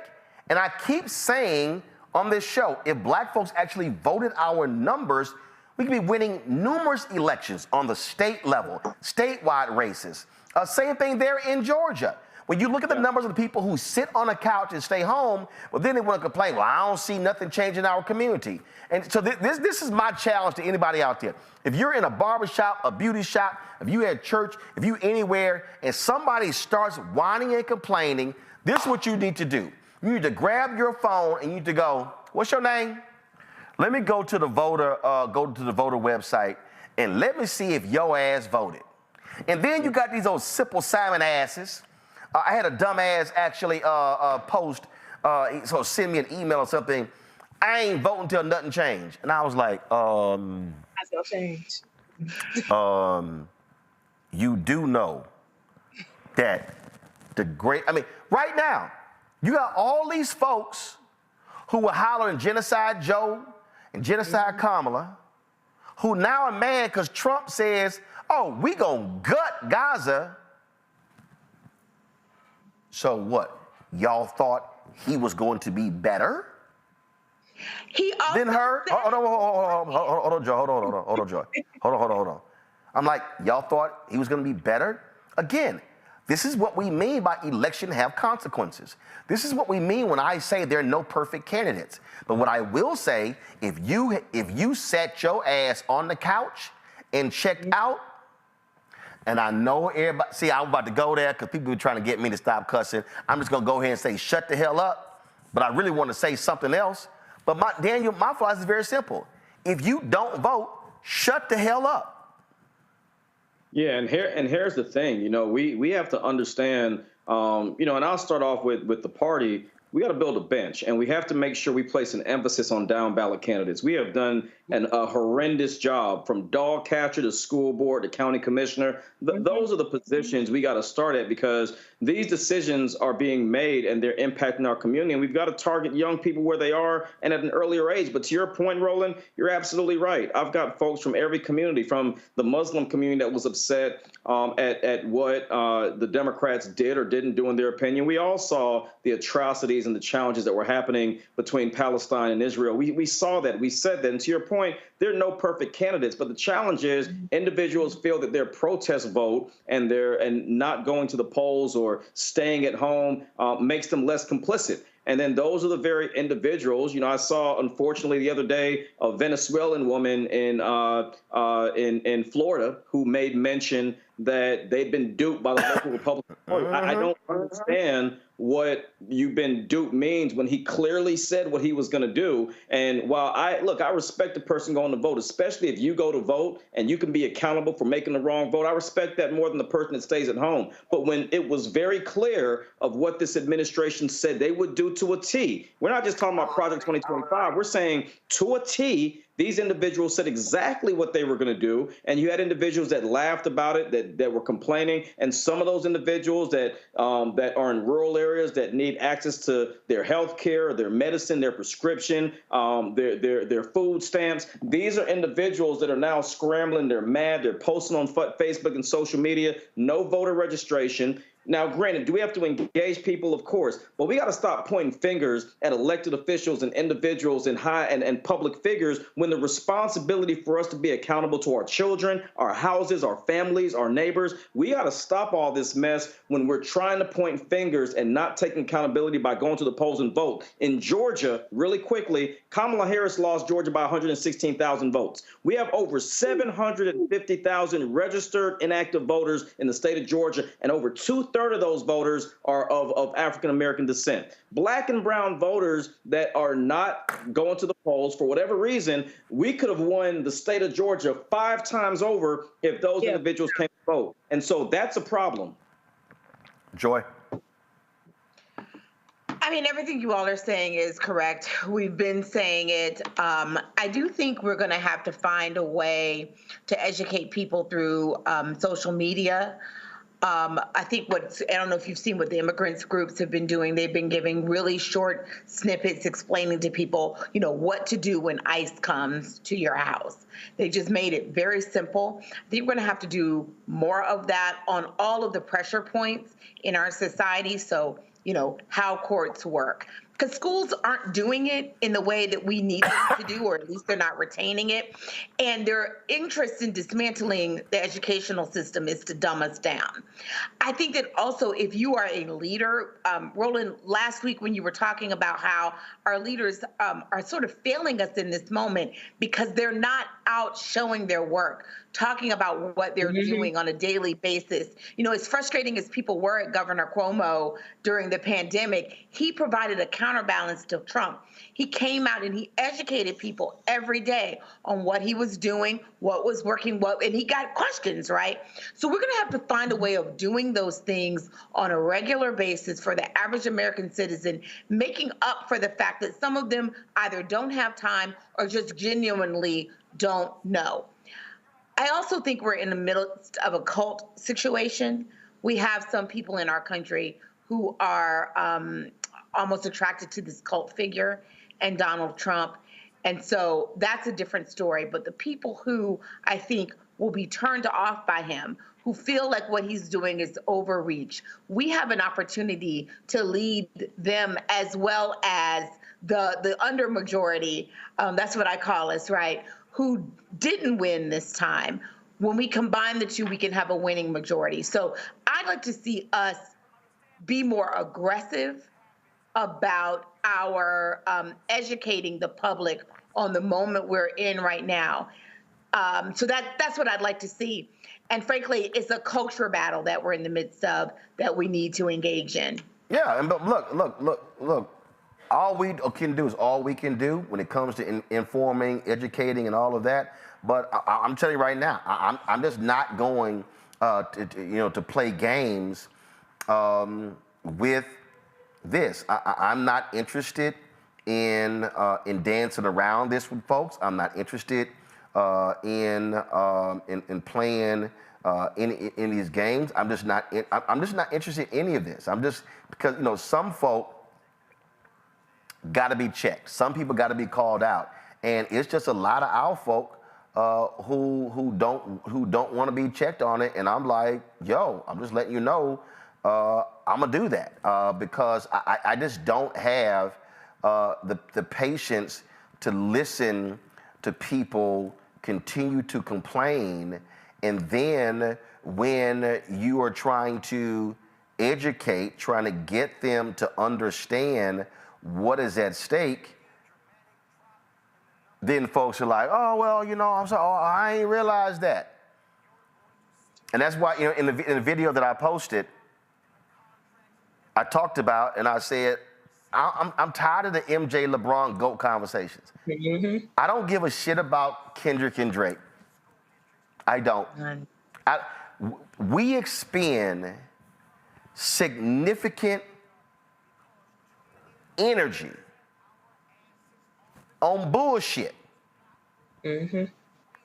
We just got to go ahead and be honest about it.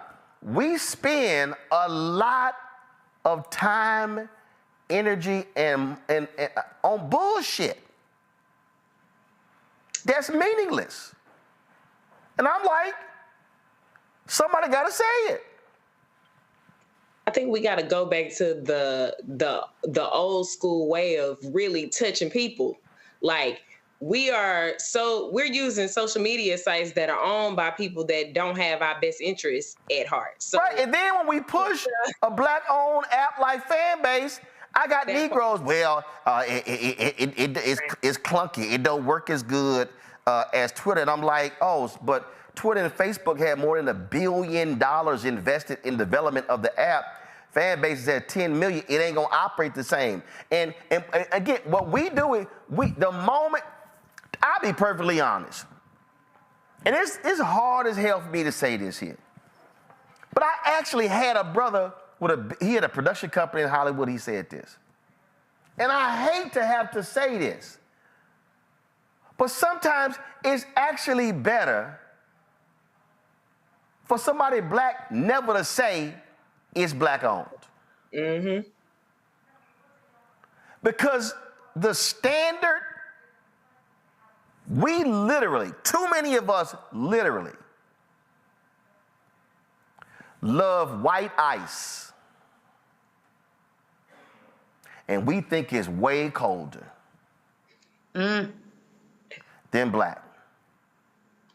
We just got to go ahead and put it out there. Yeah. Too many.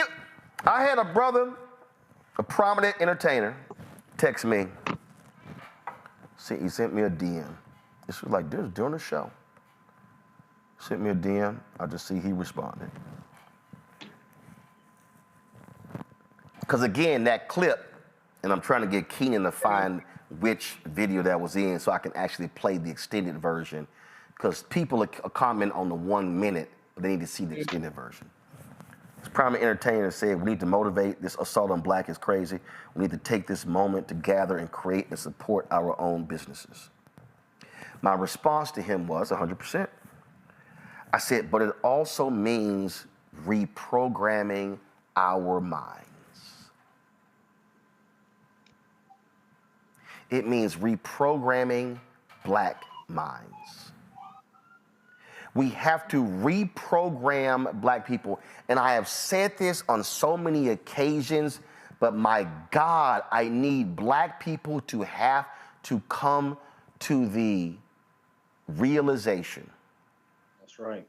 That white supremacy was so powerful and so potent and so destructive that what it did from the inception that continues today is that white supremacy put into our minds black self-hate.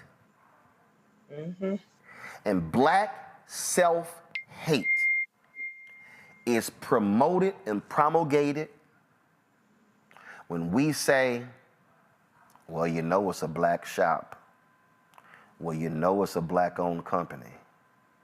Well, I tried to hire a black electrician once. Mm-hmm. And we'll go through 4 or 5 white electricians. We walk in and we have a standard for a black business that we never have for white businesses. We'll walk into a black restaurant or a black store.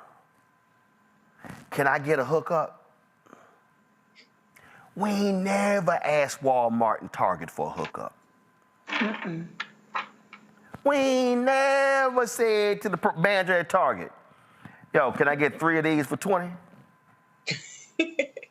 No, they gonna tell you, take that QR code, put it under that damn scanner, and what pops up, that's what your ass gonna pay. We ain't gonna do that with black-owned businesses. See, we just gotta put it out here. I keep seeing all these folks. Man, we gotta support black-owned businesses.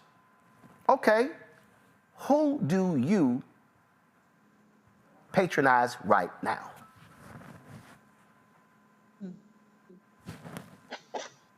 I want everybody watching right now, and there's no way for me to check the homework, but I want you to do this. Everybody who's watching and listening, I want you to literally sit down. And I want you can type this into your phone, you can write this down manually. I want you to actually list. I want you to go through what you spend your money on, and I want you to then list all of the black businesses that you currently use. And I'm gonna throw out here a wild guess. And I'm gonna say that the average person who does what I'm asking them to do right now, the average is probably gonna be 0.5. Agreed. See, I'm gonna let y'all put in restaurants, okay, bars. I'm gonna let y'all put that in. Okay. I'm gonna let everybody put that in. I guarantee you the average gonna be 0.5. Yeah. Which, Roland, can I say something? Which now, hold on. Which now means you have to now, and I want you to do this here. I want you to go look into the mirror and I want you to say, you full of shit. I want you to say, you don't do what you keep saying we need to do. And I want you to look in that mirror and I want you to say, if you are the average black person, then we will never be able to support our own because you don't even do it yourself. You can go and comment now, Joy. I love you, Roland. I love it so much. Guys, the only thing I would add is for those of you who are in organizations, the links, the AKs, the whatever, please rally your organizations to also support Black-owned businesses, because some of us are putting big dollars into white caterers for our meetings, white establishments for our happy hours. Sometimes it's hard with hotels and whatnot, but everywhere you go, trying to infuse us into the work and make sure that we're giving big contracts, big dollars.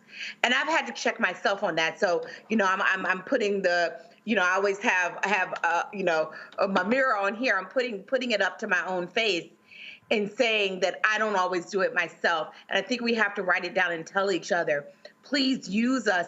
And if you find a Black-owned business that doesn't meet your standards, go to another Black-owned business, because there is a deep bench of Black-owned businesses.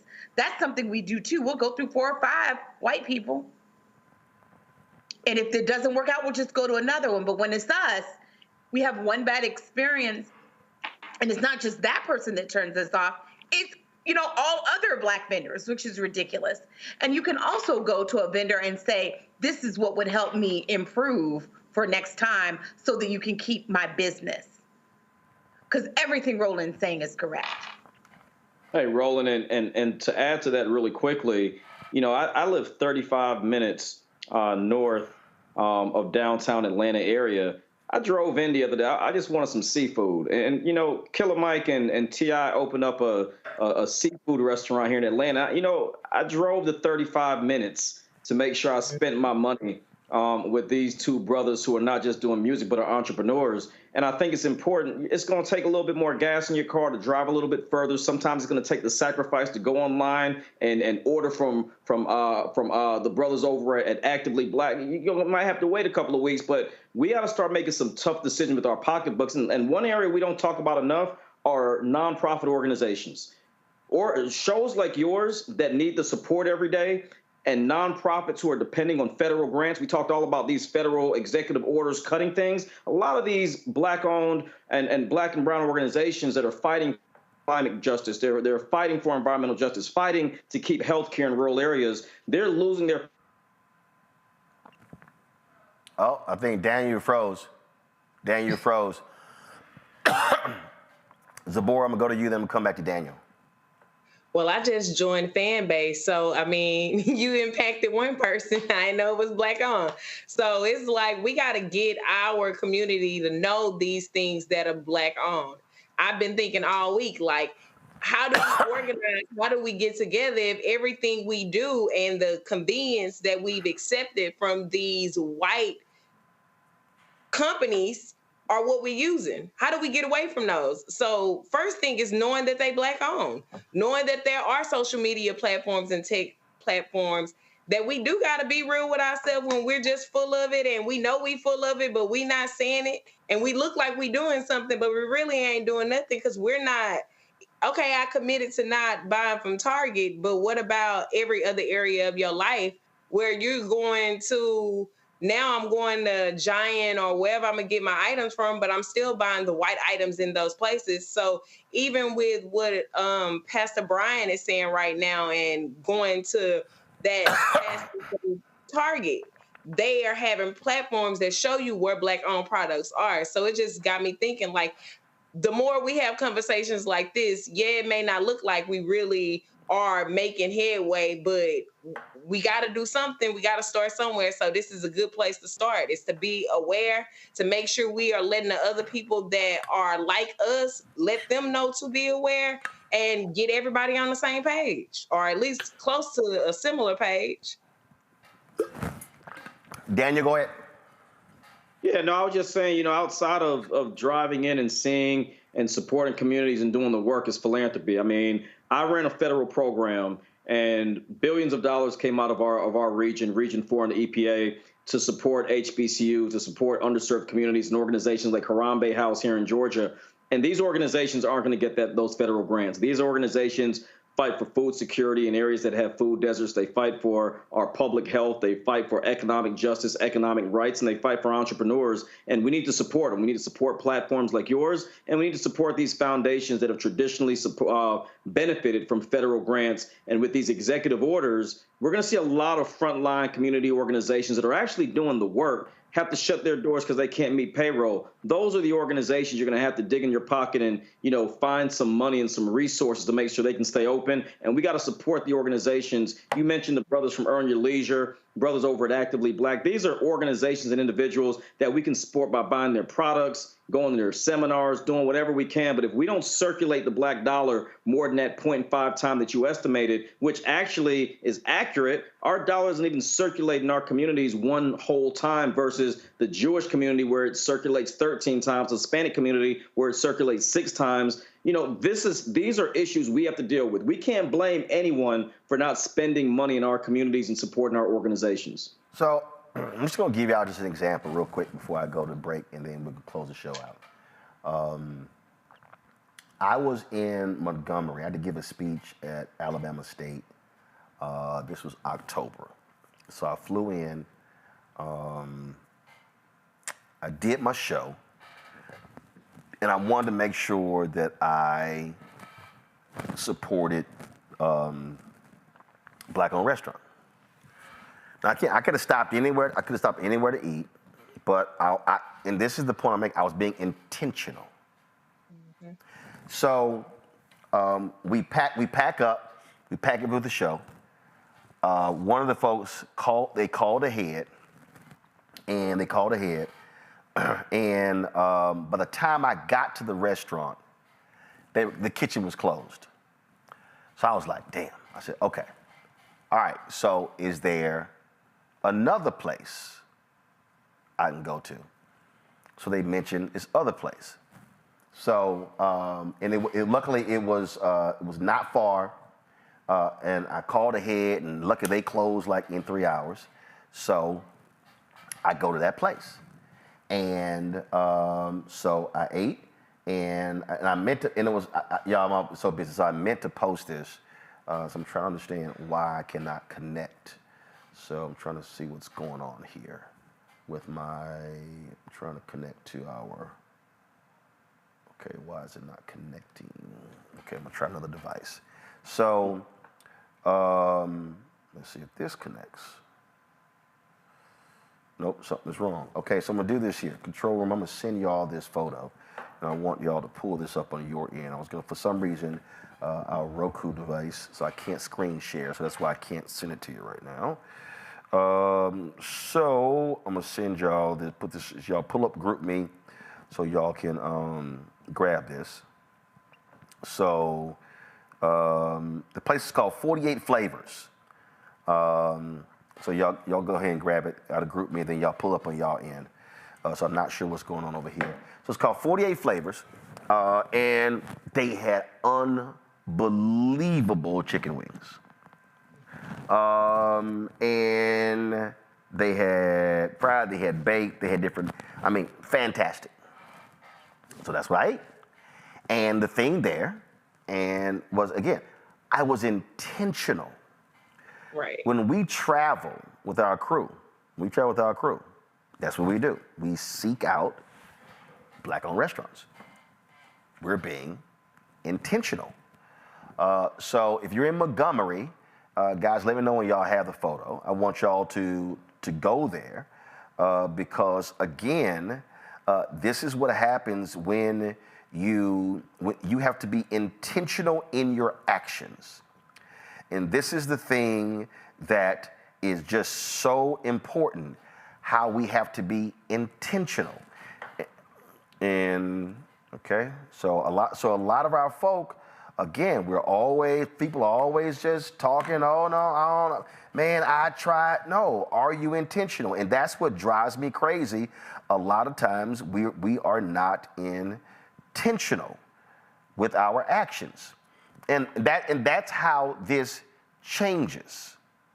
Zabor, it has to be an intentional action. Okay, I need this service. Mm-hmm. So I need to find this type of business. If I can't, I'm in a rural place or whatever, totally understand, I get it, but that's what it requires. It actually requires for you to not be lazy, not be easy, not just go, well, no. It means taking the time, and as Daniel said, you might have to drive a little further. Mm-hmm. But you helping that business, you showing up, patronizing, and others doing the same could make the difference between them surviving or thriving. And Keith Lee, when he goes to these restaurants, it's the same thing. They're there, but folk are not supporting the way they should. Go ahead. Yeah, I totally agree. Coming from a family of restaurant owners in Houston to me having my own small business, just supporting those and those companies and the people you can start with the people that have businesses that instead of thinking, hey, give me a discount. No, your friend is doing business. That's how they taking care of that family. We'll give anybody else our money with no thought about it. And now it's time to be intentional. Our lack of intentionality has impacted us in getting where we are today, in this place right now today. Not being intentional about who we're voting for, not being intentional about contacting our congressmen or our senators, not being intentional about calling city council or making sure you are aware who's on your ballot, down the ballot. We have to be intentional about every aspect of our lives and not take for granted the generations and generations and sacrifices that our ancestors made for us. So I totally agree with you. It's time to be intentional, and it's time for everybody to know, like, you holding your friends accountable. Like you said, we got to call some people in that's not doing what they need to do.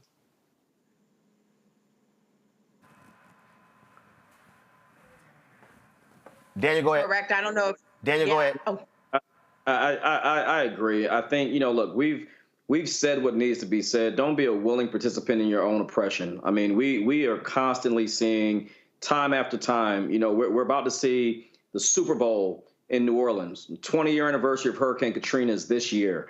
And how many of us are going to go spend tens of thousands of dollars on establishments that we don't own? How many of us are going to spend tens of thousands of dollars, if not more, in restaurants, in one of the most culturally rich communities that Black folks since Katrina have been gentrified out of, right? How many of us that are going to go down there and spend our money during this, one of the largest, if not arguably the largest sporting event in the world, how many of us are going to go out of our way in New Orleans in a week to make sure that we are going to be supporting our communities? These are decisions we have to make on vacation, not just day to day when we're in our cities or in our homes, but when we go on vacation. How much are we going to do to go out of our way? Grammys just passed. When we go into these cities, you got Altadena that is gone. We can't keep spending our money from an entertainment and sports standpoint and leave the communities behind. We can no longer do that. We've got to do our due diligence. I think we need a new green book. The same way how there was a green book during, Jim Crow era. We need a black book. We need a book to make sure. But guess what? We actually do. We have that. There are numerous websites that you can pop it in. We've had the apps on this show. Yeah. You can, based upon city, it's all there. The question is, do we use it? I think, Joy, you were about to make a point. Yeah, no, I mean, so yes, giving those big contracts to, Black-owned businesses, I think are really important. The other thing I think we have to do is remember that we have to be nearly as intentional, if not more, than our enemies. Say what you will about Donald Trump and his acolytes. He is following a playbook. He undermines government and institutions, the very ones that hold him accountable, and then he seeks to get them fired. So say what you will, he's standing on business. He's doing a lot of what he said he was going to do, and the things that he didn't say he was going to do, but that we knew he was going to do because everyone he was working with had put that plan together in Project 2025. We have to be at least as intentional as them. And I think we also have to hold each other accountable. I have on several boards, I do a lot of work externally, right? Mm-hmm. And I will tell you, the amount of fear and weakness that's going on behind the scenes by the people that are supposed to be the ones on the front line and defending us is frightening. And there are all kinds of reasons for it. People have actually, they have to make bank. They have to, be able to do the work. And they don't want to see repercussions happen on them. But if we don't, that's what our expected response is. We've got to mix it up and give the response that is unexpected. We have to fight back. That's the time that we're in, not the acquiescing time. Yep. It just doesn't work. Folks, so finally got operational. So again, when I was in Montgomery, the place is called, go to my iPad, it's called 48 Flavors, a Southern Kitchen. Met the owners there. It was absolutely great. Yes, I pay for my food. So again, we got to also be willing to pay, okay? But the food was great, had a great time. When I was in Detroit, I went by this place and I was told that, hey, that, you have a lot of downtime, not a lot of patrons. But if y'all are in Detroit, you should go by Ivy Detroit Kitchen and Cocktails. Ivy Detroit Kitchen and Cocktails. The salmon there was fantastic. I really enjoyed that. Those are two places. But again, I'm talking about, you should be thinking about restaurants. You should be thinking about supplies. You should be thinking about, again, electrician, different work that IT professionals, if you're talking about having a business and you need your internet installed, your firewalls, whatever, but we have to be intentional with our actions. We can't just keep saying it. We actually have to do it. Joy, Daniel, I appreciate appreciate all of y'all been on the show. So many important things we talk about. So thank you so very much for being with us because the conversations that we just had, I'm telling y'all know. You pull the panel back up. I'm telling you right now, y'all know they ain't being had. The conversations ain't being had at CNN, MSNBC. Not even close. Somebody said something on Twitter. And I responded to them. I said, people have to understand when you're watching these networks, they focus on the process of politics, not the people impacted by politics. And so that's the difference, which is why also supporting the show is important. So again, Zipporah, Daniel, Joy, thanks a lot. Folks, we make it clear what we do. We're very intentional in what we do. What we focus on, who we focus on, and why we focus on it. And do understand, and I know some of y'all already know this, but I literally don't give a damn about haters. I don't. And y'all know I'm going to go ahead and clap back anytime somebody say something. Anytime somebody say something. And I just want us to understand, literally, we just got just some clueless folks out here. So the folks at EYL posted our thing, and so this fool posted, oh my God, not Roland, I will not watch it tonight. I guess I got to find something else to watch.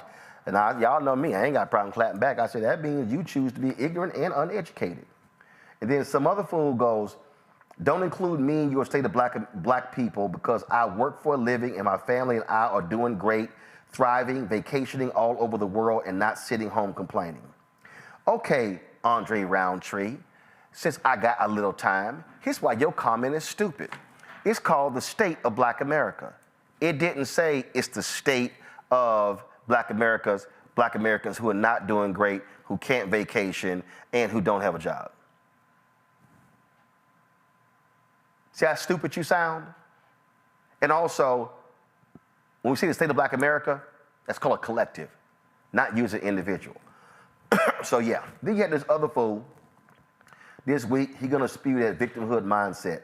And I said, come on, move, come on, let's go, pull it up. I said, no, dumbass, I break down politics and money, but you may be too broke to understand. Yep, I said it. Then this Carter in the city goes, the head bootlicker, Uncle Roland, I said, not like an idiot commenting. And then, let's see here. Then people say, hey, let's go, great selection. Roland is on top of everything going on right now. And then you had some other people who were commenting, different stuff like that.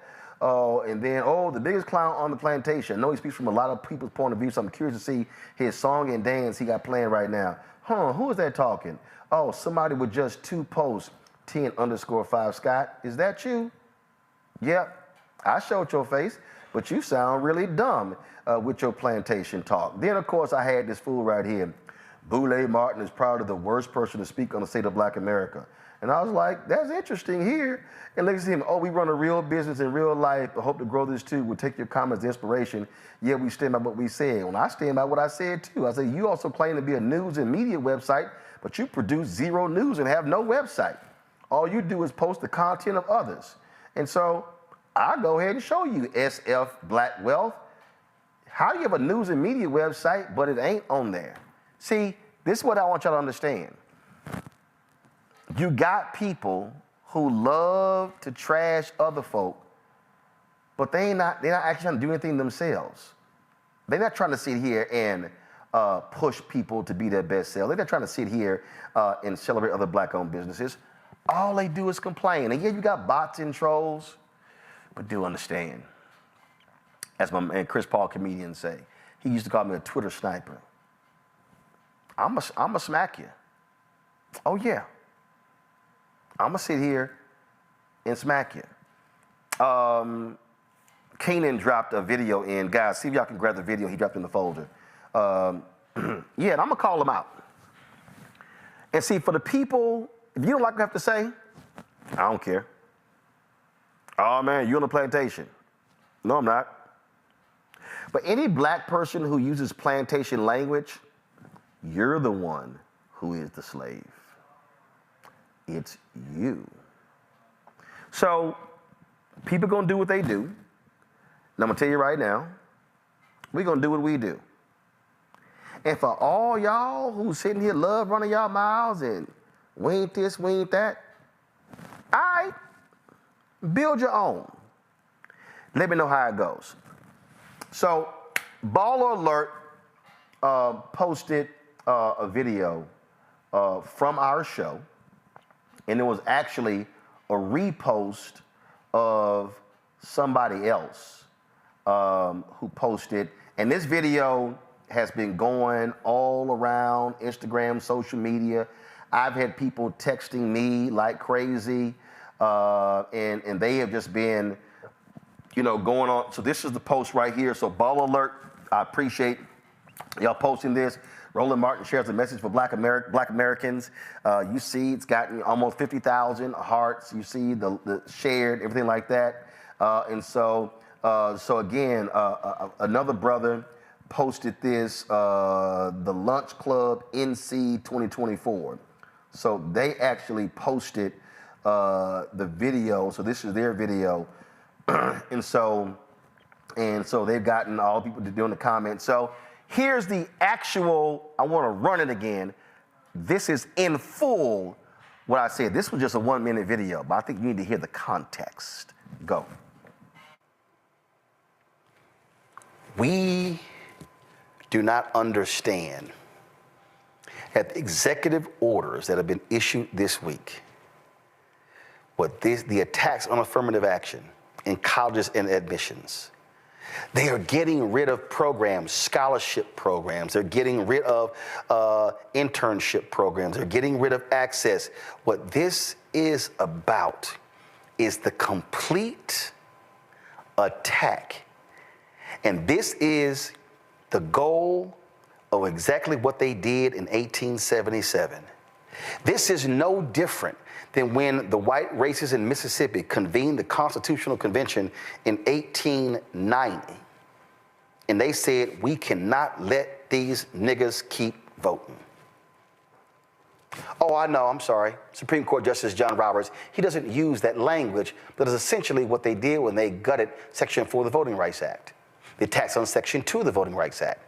Do understand, right now, you have at least 4 Supreme Court justices who would love to completely get rid of the 1964 Civil Rights Act. And why this is important is because the 1964 Civil Rights Act is the enforcement mechanism that has led to all of these changes for Black America since that period. So what they understand, if we assault the 1964 Civil Rights Act and get rid of that, and then we completely get rid of the 1965 Voting Rights Act, what we have effectively done is gutted Black leadership and African Americans from being able to take advantage of what happens in this country. So while a lot of y'all are bullshitting around on whether you can be on fucking TikTok, while you're getting caught up in some bullshit housewife, while you're having your fucking MJ and LeBron debates on who's the GOAT, there is literally, as we speak, an entire focus to gut every single civil right and economic gain that we have had since 1964, because they are pissed with those three acts. They're pissed with the Brown versus Board of Education Act. You have voucher bills that are being pushed in Texas and Tennessee and other places to gut public education. What we have to understand is there is a vicious assault to completely defund Black America. So if you want to see that full conversation,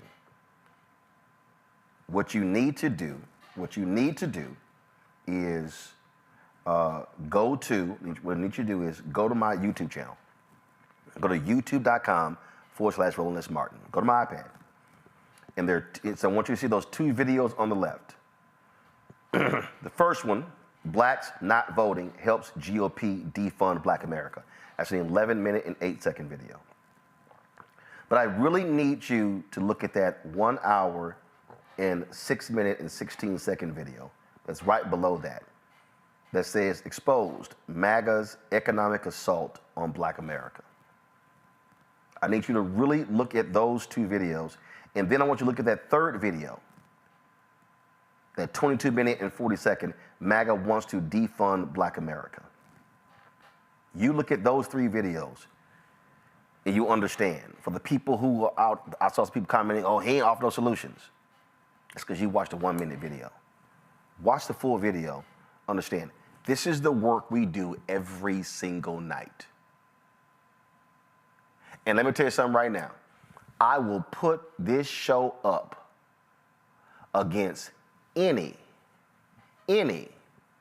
so-called new black media show,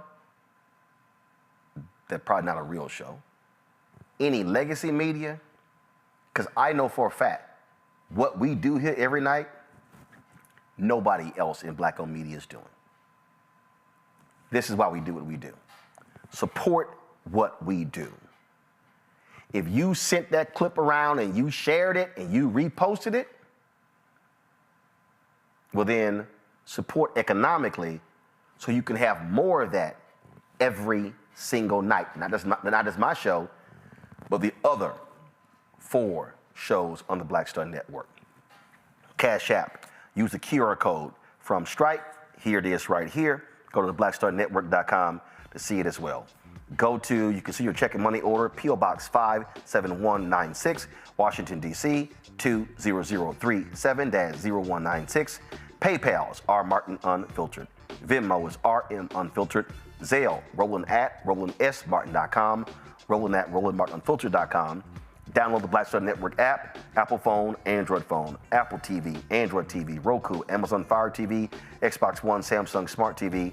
Get our Roland Martin Unfiltered Black Star Network merchandise, including our 2 new shirts, hashtag We Tried to Tell You, FAFO 2025, and Don't Blame Me, I Voted for the Black Woman.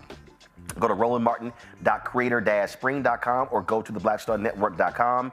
And be sure to get my book, White Fear, How the Browning of America is Making White Folks Lose Their Minds. Get the audio version I read on Audible. Folks, and don't forget, we want you to download the app Fanbase. We want you to invest, if you can, invest in Fanbase to hit that $17 million raise that Isaac Hayes III and the folks are trying to do by going to startengine.com/Fanbase. I'll see y'all tomorrow, folks. Holla! Black Star Network is here. Oh, no punch! I'm real revolutionary right now. Thank you for being the voice of Black America. All momentum we have now, we have to keep this going. The video looks phenomenal. See, there's a difference between Black Star Network and black-owned media and something like CNN. You can't be black-owned media and be scared. It's time to be smart. Bring your eyeballs home. You dig?